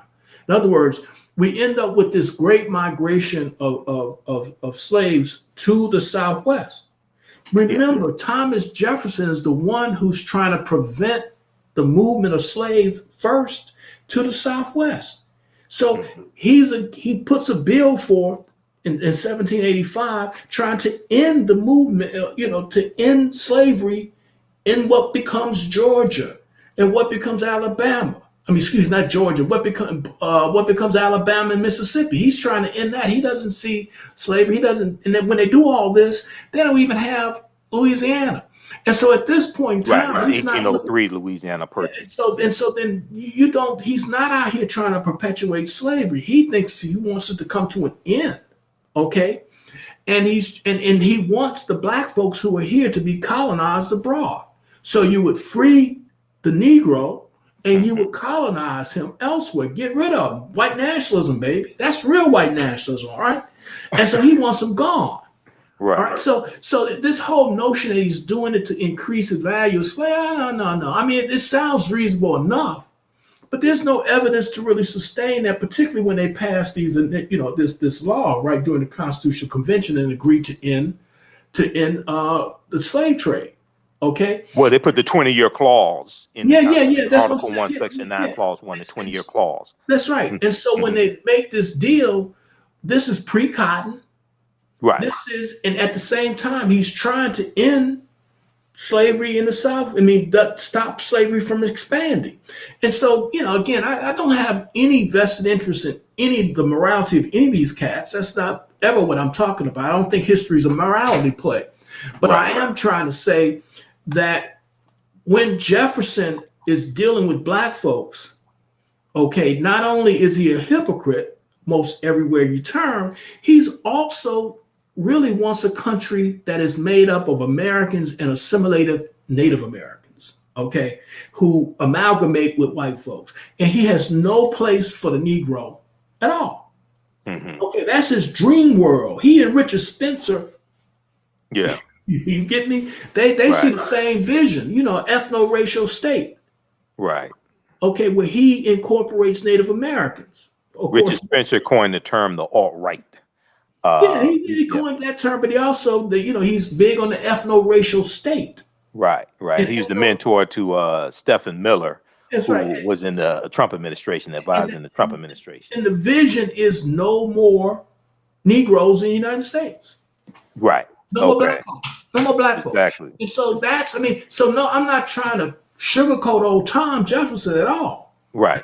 Okay. Exactly. Not at all. I want the cards to fall where they may so we could deal with people for what they were trying to do. Now, of course, most of my career, I've been getting slammed about calling Thomas Jefferson a white nationalist. People were saying, no, he's not a white nationalist. He wanted to create black people, a place for black people abroad. He was actually a black nationalist. Oh, yeah. That's what a Yale historian said. Right. All right. Now, the 1619 Project, I know you've been very critical of some aspects of the 1619 Project from the New York Times, spearheaded by journalist Nicole Hannah-Jones. And we know that there has been a slight correction that the 1619 Project put out as well. I'm going to bring that up. That was I don't know which version you're looking at. That was like watching somebody like you in Detroit, right? What was that running back that y'all had? That famous running back? Barry Sanders. Well, we had Barry Sanders. We had Billy Sims before that. Yeah, but it's like watching Barry Sanders run down the field. You dive in that stuff and it's moving. I don't know. Well, I don't know where they're at right now, but they're moving down the field. Right. So there was well, first of all, I know you had posted It went back in September 2020. You posted on your Facebook page, and you laid out 5 criticisms of the 1619 project. One was racism did not begin in 1619. Because they're saying, okay, racism began in 1619, and the 1619 project also is an attempt to reframe American history, and looking at 1619 as the beginning of this country as well, beginning of the start of this country. You talk about slavery was not a primary cause of the American Revolution, because this is something they had to backtrack from. And then 3, African American history is not the story of racism and victimhood, or our actual history is ignored. 4, mass incarceration did not arise from the 13th Amendment. We've already dealt with that. And 5, American history is not reducible to race and racism. Okay, so these are 5 things that you laid out. Talk about that. And is the 16, can we correct certain things in the 1619 so it's valuable? What's your opinion on this?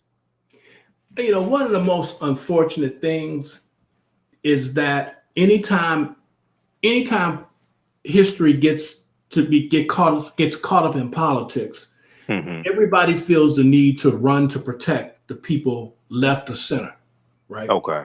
We're not gonna side with the people who are conservative, okay? And what we find ourselves with is a set of counter myths, right? We find ourselves with American exceptionalism coming out of the conservatives, which, by the way, had its origins in liberalism. And then we find our new myth that America is reducible to the question of slavery and race, right?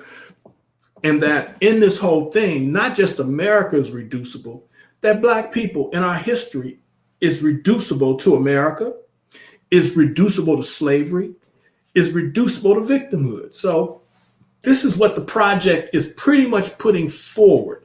And, you know, I see this as part of what I call neo-integrationism, okay?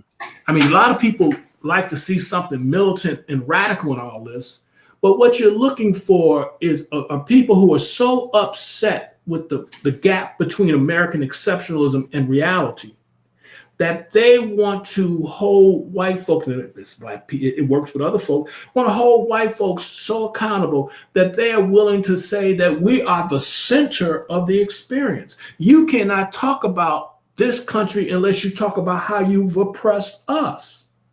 Okay. And that our oppression is more important than anything else that happened here. In fact, it's more important than anything we ever did for ourselves. Okay? And so then this is 1619 is really the mythical origins of the African American. Okay, that's what it really is. And Black scholars have for over 100 years looked, and by the way, you know, Black people have been writing history about themselves ever since the 19th century. And so ever since the 19th century, Black folks in the North were literate and writing about their past. And part of what they were writing about is their origins, and their origins they saw as being in Virginia. So the Negro race in America was the story that started with 1619. You know, this is why Lerone Bennett, centuries later, writes Before the Mayflower. He's saying that we talked about that book. This is the origins of our story, story. And this story includes slavery. Oh, this story includes racism, but this story also includes our coming together as a people and making peoplehood. It includes our understanding of ourselves as Africans, not just in America and in the world. It's the story of how we reconnect with Africa. It's the story of how we create our own literary traditions. It's the story of how we strive against all these things and become the vanguard of women's rights, become the vanguard of civil rights. So it's a story of how we make a world out of oppression. Okay. Right. And like Ralph Ellison used to say, you can't reduce us to our victimhood, okay? that we're not just something that people that we're not just a group of people that things happen to. We made culture. And so 1619 was should have been and was for most of the year in most places a time for Black folks to think back to the experience that they have as a people in America. And so for most of the year, organizations like ASALH, organizations and other organizations where they were thinking about and studying 1619. The big debate was before the 1619 project was, well, should we just be plain old African Americans? That sounds like American exceptionalism. Or should we be more African-centered and talk about the Africans in North America? Or should we say this is just a bump on the road in the history of slavery, or the bump on the road in the history of African people in the world? So these were the debates about that Black people were having.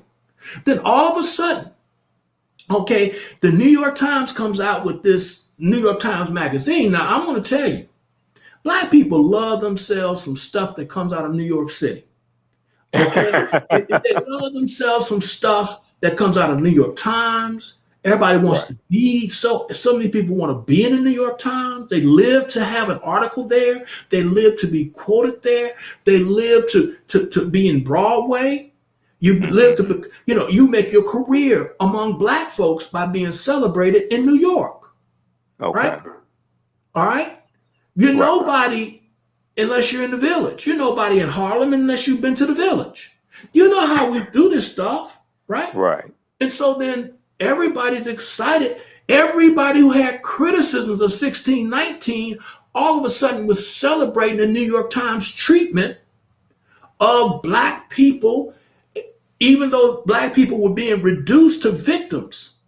And just simple victims of racism. But we kind of live in that age. It's not just the neo-integrationists doing this.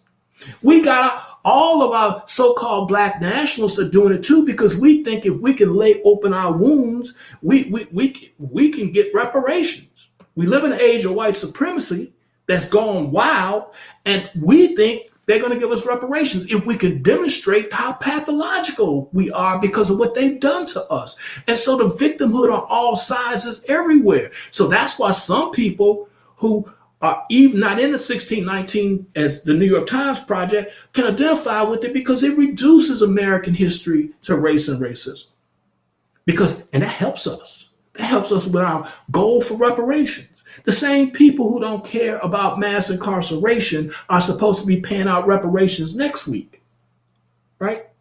And we're gonna parade our wounds around here like we have no pride, buck breaking and all this kind of stuff, because we think somehow saying that we have been abused is somehow serving our cause of liberation and reparations.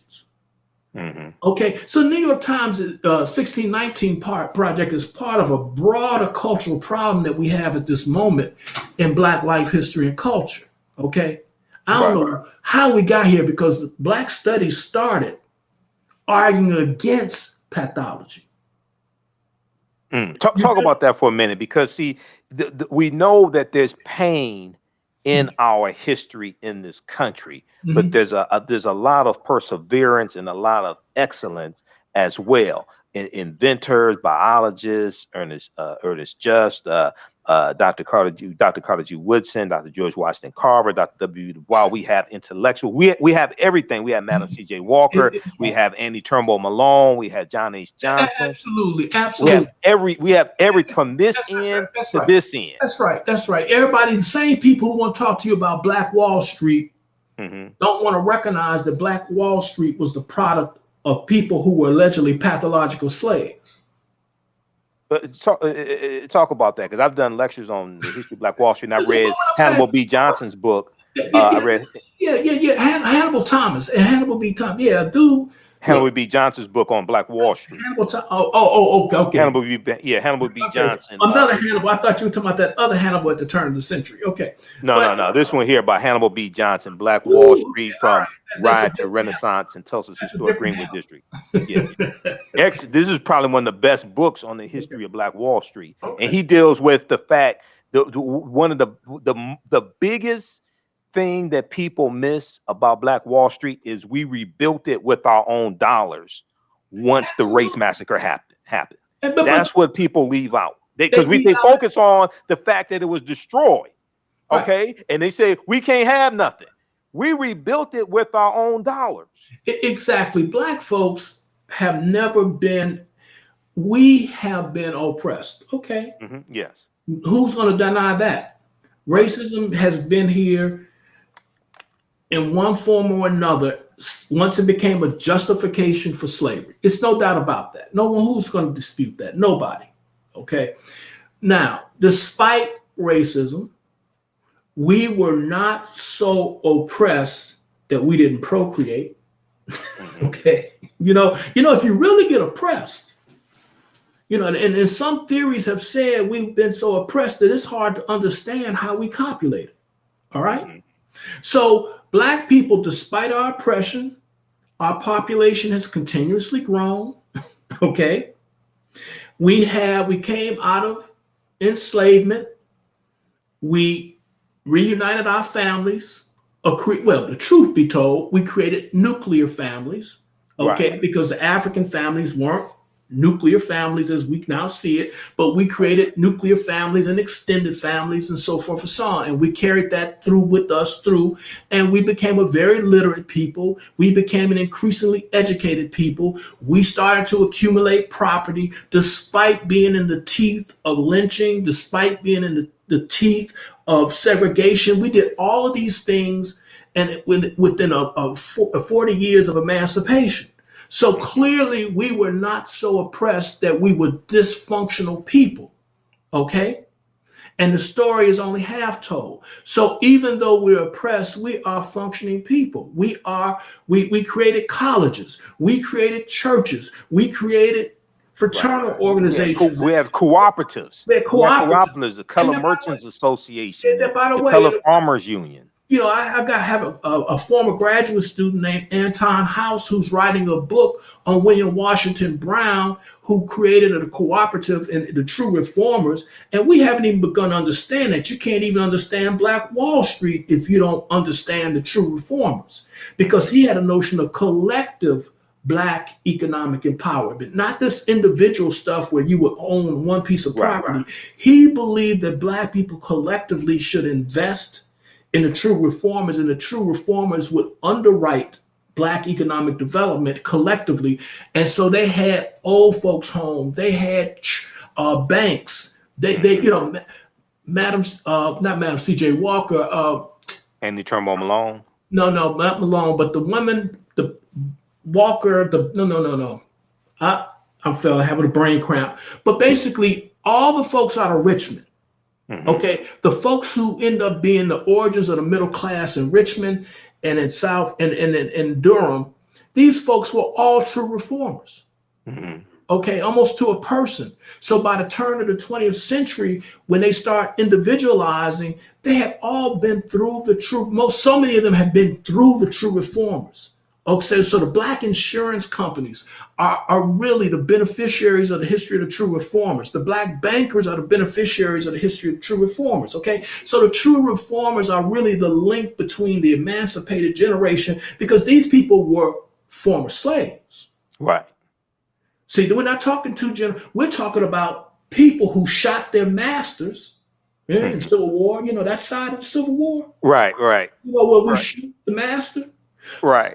Okay, so the true reformers went from being Union soldiers quite often, okay, to becoming business people, okay, collectively putting their resources together so that they can start a bank, okay?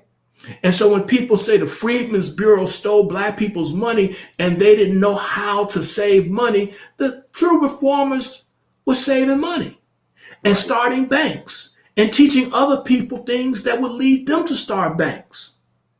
Okay? Pioneering insurance. And so that the people after the true reformers, they would be Black insurance companies. And so all of this— North Carolina Mutual Life Insurance Company. That's right. John Merrick. By the way, Merrick is tied to the true reformers. Okay, so what I'm saying is that when you start looking at all of these folks who are in business in the late 19th century, these people didn't come from a defeated people. You can't have it both ways. You can't be so much of a victim that you can't do for yourselves, and you got to waiting around, and even the advocates of the reparation movement, these people were also people who were building institutions. Okay, right. So these things are taking place all at the same time. All right. But nobody ever went so far as to debase themselves. I mean, again, in the 60s, Black studies started because a guy named Stanley Elkins and some of the liberals started saying that we were all pathological because of oppression. And then they started critiquing the Black family, saying how the family was destroyed by slavery. So Black studies starts with a generation of scholars that refuted the notion taken up at the Carter G. Most people don't give him credit, but he was one of the first people to go against E. Franklin Frazier, who said the Black family had been destroyed by slavery. And by the way, he didn't mean it to the extreme that people think he meant it, right? He thought 80% was a bad number.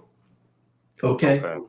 So 80% of children had their fathers in the home, like in that's 1960. Right. He thought that was a bad number, but he also understood that it wasn't a critical issue when you had an extended family in the rural South. Okay, so that's why they could overstate it. But Woodson didn't like that. So Woodson argued that the Black family was destroyed. So the first generation of Black studies scholars in the late 60s, they defended the Black family. The first generation defended the notion that we were psychologically scarred by slavery. So Black psychologists argued that we were not pathological as a result of white. They argued against self-hate. So self-hate was on the defensive. The whole thing, by the way, this is my first book, Contempt and Pity. And so I talked about all that. So the first generation of Black scholars in Black studies were anti-pathologists.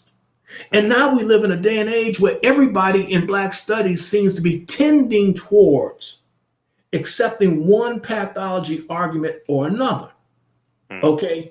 Epigenome and all this stuff where we pass along, not in the genes, but on the genes, notions of slavery and oppression. You mean like epigenetics? Epigenetics.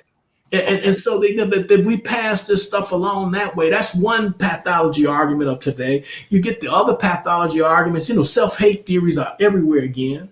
All right. And then, it's on and on. Sure.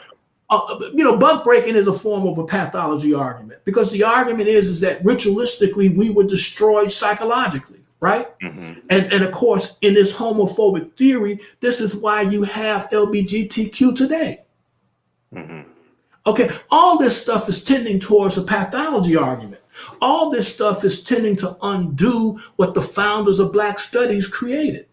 And I'm telling you, a lot of these people that everybody's so proud of today, I don't know, if whether you're in the Afrocentric camp, I don't think John Henry Clark would be signing on all this nonsense. Okay, I don't care if you are in the mainstream, tradition that goes from Henry Louis Gates on back to John Hope Franklin. These people all rejected that kind of stuff. I don't care what tradition. So, and by the way, the worst part about all this is that nobody seems to be reading the scholars from 40 years ago. So Black scholars are writing as if nobody's ever written about this. They don't argue with the academics who came before them, who argued against them. They just ignore stuff. Okay? Right. And this doesn't matter whether we're talking about... That's why we have to read. That's why we have to read these scholars. That's why we got to read. So it doesn't matter whether, a lot of us increasingly are just doing it by video. And it's not just the conscious community doing it by video, okay? Increasingly, it's all the oral culture again. I mean, the academics may be writing, but they're all, they're part of a social media culture. And so the ideas are circulating primarily that way. Okay, they're not circulating primarily by text anywhere. Okay. Right.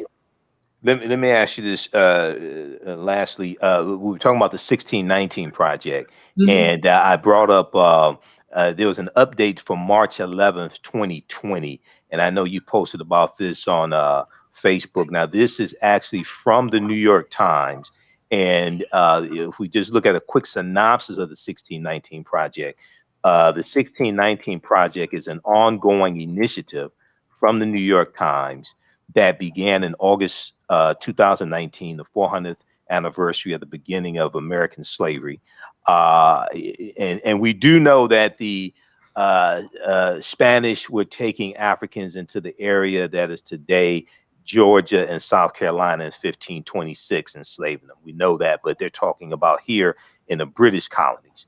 It aims to, the 1619 Project aims to reframe the country's history by placing the consequences of slavery and the contributions of Black Americans at the very center of our national narrative. Okay, so that's a brief synopsis of the 1619 Project. So then in this update here, they talk about, it starts out, this is on March 11th, 2020. Today we are making a clarification to a passage in an essay from the 1619 Project. The passage in question states that one primary reason the colonists fought the American Revolution was to protect the institution of slavery. This assertion has elicited criticism from some historians and support from others. So they go on to say, we stand behind the basic point, which is that among the various motivations that drove the Patriots toward independence was a concern that the British would seek or were already seeking to disrupt in various ways the entrance system of American slavery. Okay, so they made a correction because okay, let me scroll down here for the sake of time. Let me scroll down to the next paragraph. Okay, they make the correction here. Okay, we recognize that our original language could be read to suggest that protecting slavery was a primary motivation for all italicized, for all of the colonists. The passage has been changed. The passage has been changed to make clear that this was a primary motivation of some of the colonists, a note that has been appended to the story as well. So talk about all of this and criticism, legitimate criticism, not this Mitch McConnell Republican nonsense, because they don't want really the history of slavery taught. They don't want to teach about systemic racism in school, but taught about legitimate, I guess we could say constructive criticism of the 1619 Project. Michael. Yeah.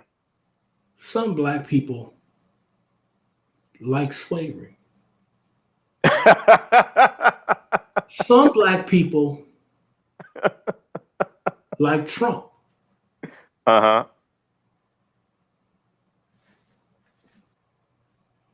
So I'm sure, and I know I have seen a document or two where an American, a revolutionary, white revolutionary, may have been concerned about his slave, because they talked about the case in Britain where slavery was ended if someone free, well, I forget the case right now, someone was free, landed on British soil, they would be free. Okay, that case brought a little conversation up, but it was not a great conversation. It was not a huge conversation that took place on this side of the water. In fact, when you look at all of these books that make reference to the Somerset case, when you look at all the books that make reference to the Somerset case, all they show you is a couple of documents. They don't have a world of evidence on this side of the water, period. Okay?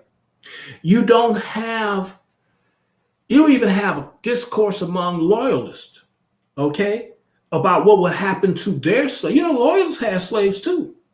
But you don't hear discourse among them about it. When you talk about the loyalists, you're talking about the Say it again. Against the American Revolution, the people who were for the king. Yeah, right, for the king. Right. So you don't see a big concern among anybody about slavery being at stake in this war.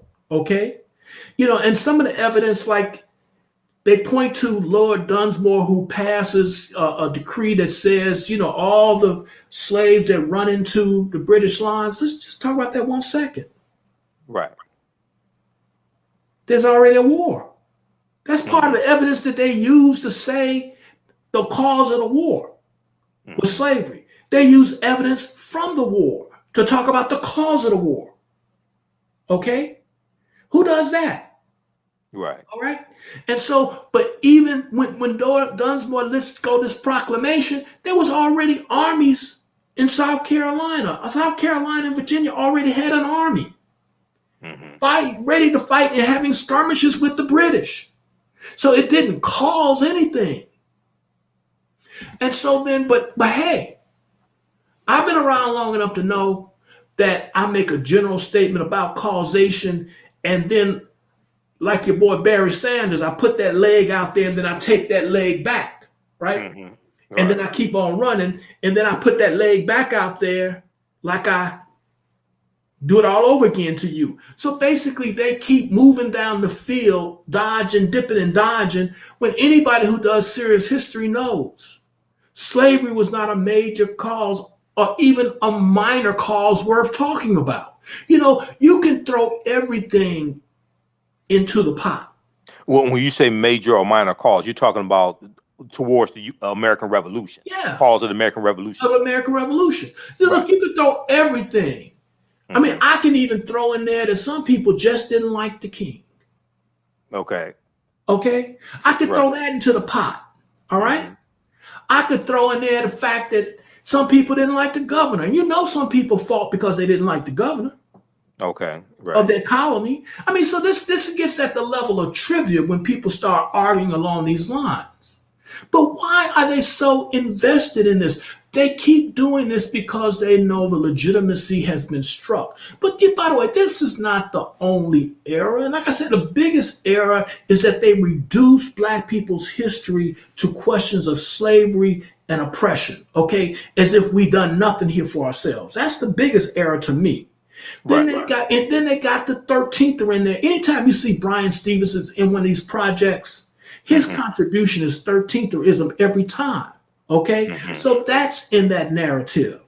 Okay, so the way they've structured this whole thing is that everything is about a grievance against America. And by the way, when is the last time have you seen Black intellectuals think that contributionism is a valid thing for Black intellectuals to do?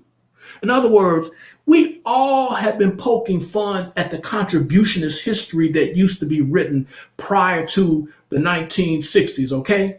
Contributionist history. We were there. Peter, my boy Colin Woodson was a contributionist quite often, right?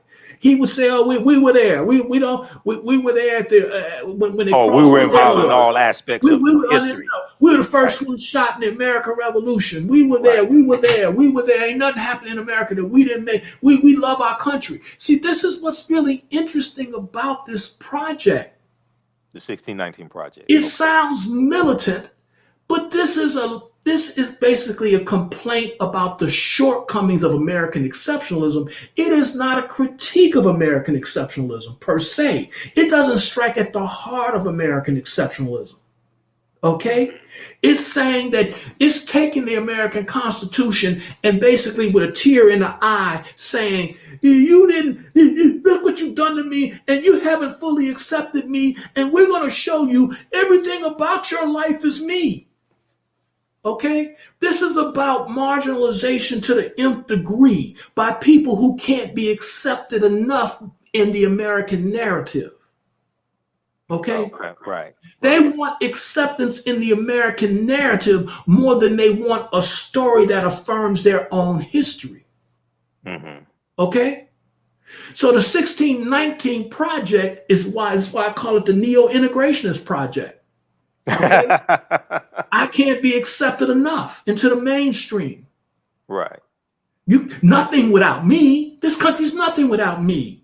This country was founded in 1619. Like there wasn't even a founding in 1607. Right. Okay. Right.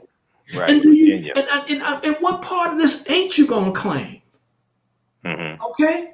Now, you've heard me say it. I consider myself a liberal American nationalist, but I don't drink no Kool-Aid. Mm-hmm. Okay. And these people are effectively simply saying, I've had the Kool-Aid and I'm disillusioned, and I want you to now accept me fully. Okay. And I'll be happy. And particularly if you give me some reparations.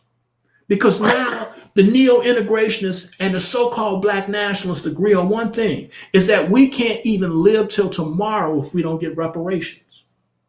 Now, I'm for reparations, but I just don't think in the heyday of white supremacy, because this is this is a resurgence of white supremacy, I don't think you're getting reparations in a resurgence of white supremacy. I think your oppressors are back to trying to oppress you. Well, you don't have 60 votes in the Senate.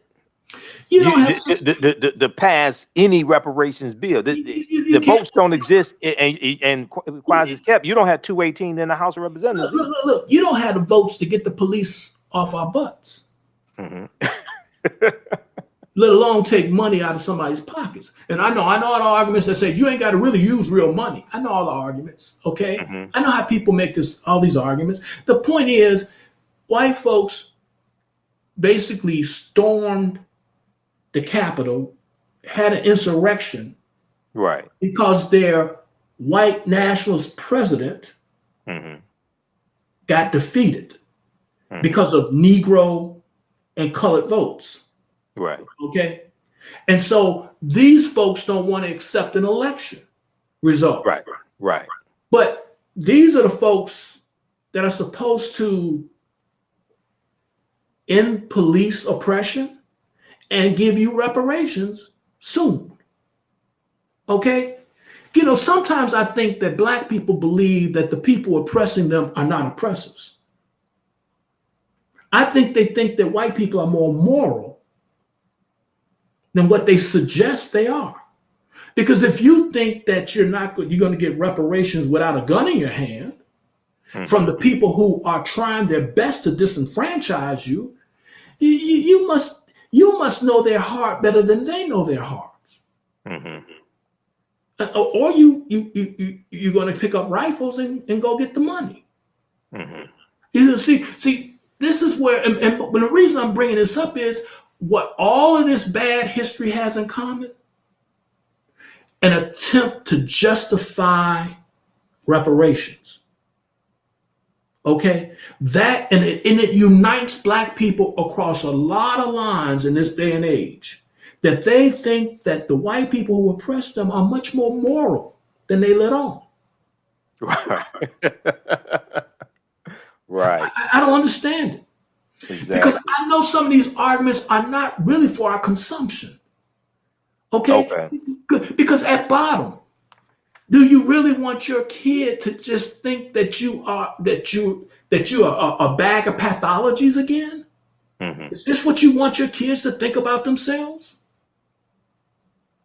I don't get it, except for to say that they really think that in a movement that's going to undo the status quo on some key issues by parading the pathologies and making historical cases up if they have to justify. Right. Give people your website again, DarylMichaelScott.com. Okay. Mm-hmm. So with the 1619 project, you from your perspective as a historian, you don't think it could be salvaged or corrected or correct the inaccuracies in it? Is it something that our people should read? What do you think we should do? Well, I mean, first of all, once again, we're trying to get our history from the New York Times. Okay. Right. And yet you think this country is the worst place on earth, and you think at the same time the New York Times is where we should get our history? Mm-hmm. Again, I'm the person who doesn't think it's the worst place in the world. I'm the person who believes that there's a hope for the future. Okay. Right. I'm that guy. But are we supposed to be so? Are you the same people who think that this racist to the core? Think the New York Times is where we should get our history? What are some good sources for African Americans to go to get their history? Well, what do you recommend? A few books that we should read to give us a foundation. Let's say this. This is a golden age of Black history. Now, what do I mean by that? Whoa, when I was a kid in the 60s, there were books, and you can kind of have your whole Black history library. Okay? Look, I can't keep up with the literature. Black people are writing, and all kind of people are writing good histories about Black folks here, there, and everywhere, right? And so there's just so many talented, creative people out here, right, that you can do this. Now, I typically don't. I mean, again, I don't want to go to one text or another. All I want to simply say is be part of a process in which you read about your past, okay, in which you read and debate what you read as opposed to debate the debaters, right? In other words, you get to the point when it all becomes like it's not oral tradition, it's just Youtubian, and to borrow one from Umar, right? He the notion of Youtubian players, right? And so we're at a point now that we're just taking in our history by celebrity. And I'm saying, go out and read the scholars. And there's no end to good history out here. There's no end to histories with footnotes where you can, read these histories. I mean, you can go back to Vincent Harding and go forward to the sisters who are writing about Black women and from American history from the eyes of Black women. They're just all kind of beautiful things that are being written. Okay. I mean, there's no dearth of anything. There's no excuse for anybody. Right. I mean, that's the beauty of it to me. And I know we all come from different camps. OK, I respect people from a lot of different intellectual perspectives. That's why I don't want to give out just one perspective. OK. But the bottom line on all of this is that you're supposed to engage everything you read. You're not supposed to be a passive reader.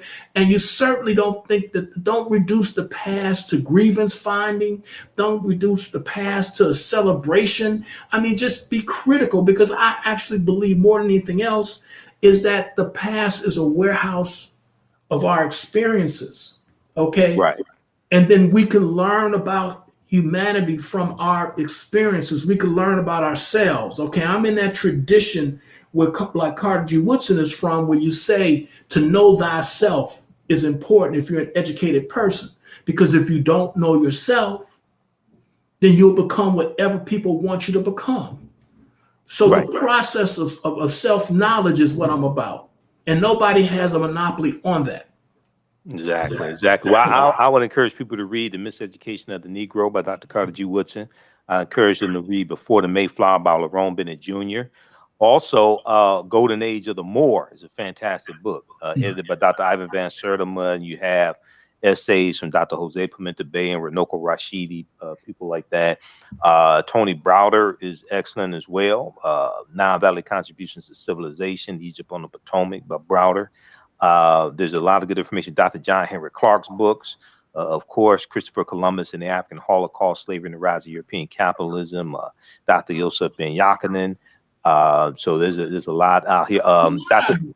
Dr. Hassan Kwame Jeffries, he has a book dealing with the civil rights movement. His uncle, Dr. Leonard Jeffries, is one of my teachers. I've interviewed Dr. Hassan Kwame Jeffries. So there's a lot out here. It's the best of times. Okay. And when it comes to Black history, it is. Absolutely. Visit his website, darylmichaelscott.com. They can order your books there or Amazon for your books. On Amazon. Amazon. I haven't gotten to hawking any of my own books. Right. Okay. You can order his books from Amazon. And he has a book on Dr. Woodson also. Do you teach any? Now, I know you teach at Howard University. Do you teach any classes online? So people who don't attend Howard can take classes? I thought about that, but that is actually a big commitment. When you do. I know. I teach a 9-week course, man. It is a big commitment. I know. It's a huge commitment. And I do teach extra courses sometimes at Howard just to help students get out of school. So I kind of do my teaching at Howard, Okay. But having said that, you do know I'll debate anybody on social media. So. All right. Well, look, Dr. Daryl Scott, it's great to have you on, and we haven't been able to really talk since we had dinner together with Jamon Jordan and Asala back in February 2020. So I appreciate you taking time out of your busy schedule. This is a wealth of knowledge. I think people really learned a lot today and learned a lot about history. All right. All right, brother. Take care. Take care now. Bye. All right. Take care. Peace.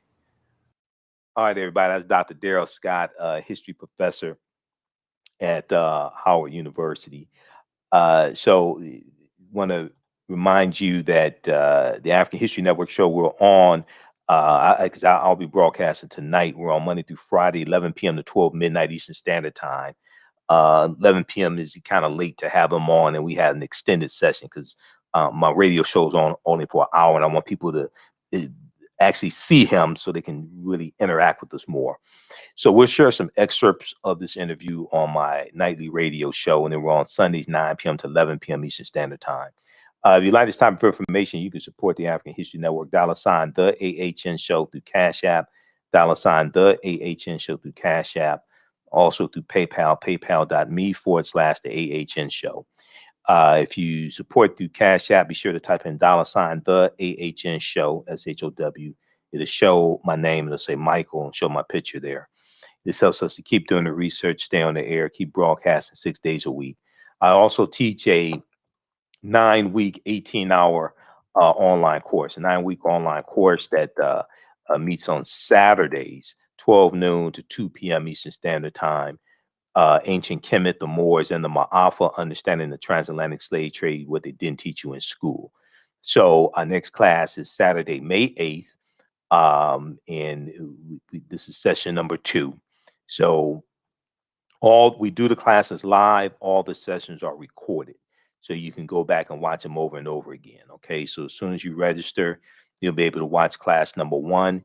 And then also I taught the course in February and February and March, because we kicked it off in African American History Month. When I taught it in February 2021, that was the first time I taught the class since 2019. Okay, so there's a lot more information I've incorporated. We have new discoveries, new archaeological discoveries taking place all the time. So if you go to our website, I just posted the link here for the online course, but also if you go to our website, AfricanHistoryNetwork.com, AfricanHistoryNetwork.com, it's right on the home page. So if you scroll down the home page, there's information here for my radio show. You can listen to audio podcasts here, but you can listen live, watch on our Facebook fan page, The African History Network, my YouTube channel, Michael Imhotep. You can watch the show live, and then also download the iHeartRadio app, and you can listen through the iHeartRadio app as well. You can read articles I've written here. This is information for the online course. We have the flyer here as well. And then just click right here. It says register here, takes you to the next page. Click here to enroll.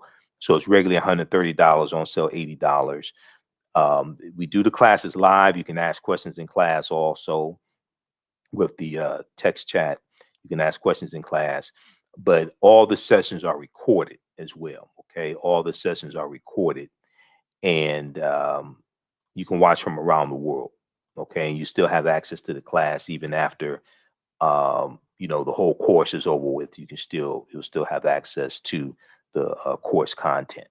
So that's Ancient Kemet, the Moors, and the Maafa, understanding the transatlantic slave trade, what they didn't teach you in school. We deal with thousands of years of history, and we deal with what led up to the transatlantic slave trade taking place. So when we talk about the transatlantic slave trade, we can't start in 1441 with the Portuguese going into Mauritania. We can't start in 1619 in Virginia. We have to deal with thousands of years of history. We deal with ancient Egypt, ancient Kemet. We deal with Nubia, Ta-Nehisi. And then also we deal with the ancient African presence in the Americas. This is one of the books I use in the class. From Dr. David Imhotep is the author. The First Americans Were Africans, Documented Evidence. And he deals with the African presence in the Americas, going back at least 56,000 years ago in South America, at least 51,700 years ago here in the land we call the United States of America. He deals with the Khoisan, who come from Southern Africa, have the oldest DNA on the planet, and they were here in South Carolina. They were throughout this land as well. During, they built pyramid mounds, they built the mounds, and all of the types of things like this. So we deal with this history. We deal with the 800-year occupation of Europe by the Africans known as the Moors, who take the teachings from the Nile Valley region of Africa into Europe. And this is going to bring Europe out of the Dark Ages. And then we deal with what leads to the transatlantic slave trade taking place also. Okay, so that's ancient Kemet, the Moors, and the Maafa. Understanding the transatlantic slave trade, what they didn't teach you in school. So online course that I teach on Saturdays, 12 noon to 2 p.m. Eastern Standard Time. So you can register for that. As soon as you register, you can start watching the content. All right, well, look, we have to get out of here. Remember, at the African History Network, we focus on educating, empowering, and inspiring people of African descent throughout the diaspora and around the world, because right now it's correct wrong behaviors, not over till we win. Wakanda forever. And we'll talk to you later. Peace.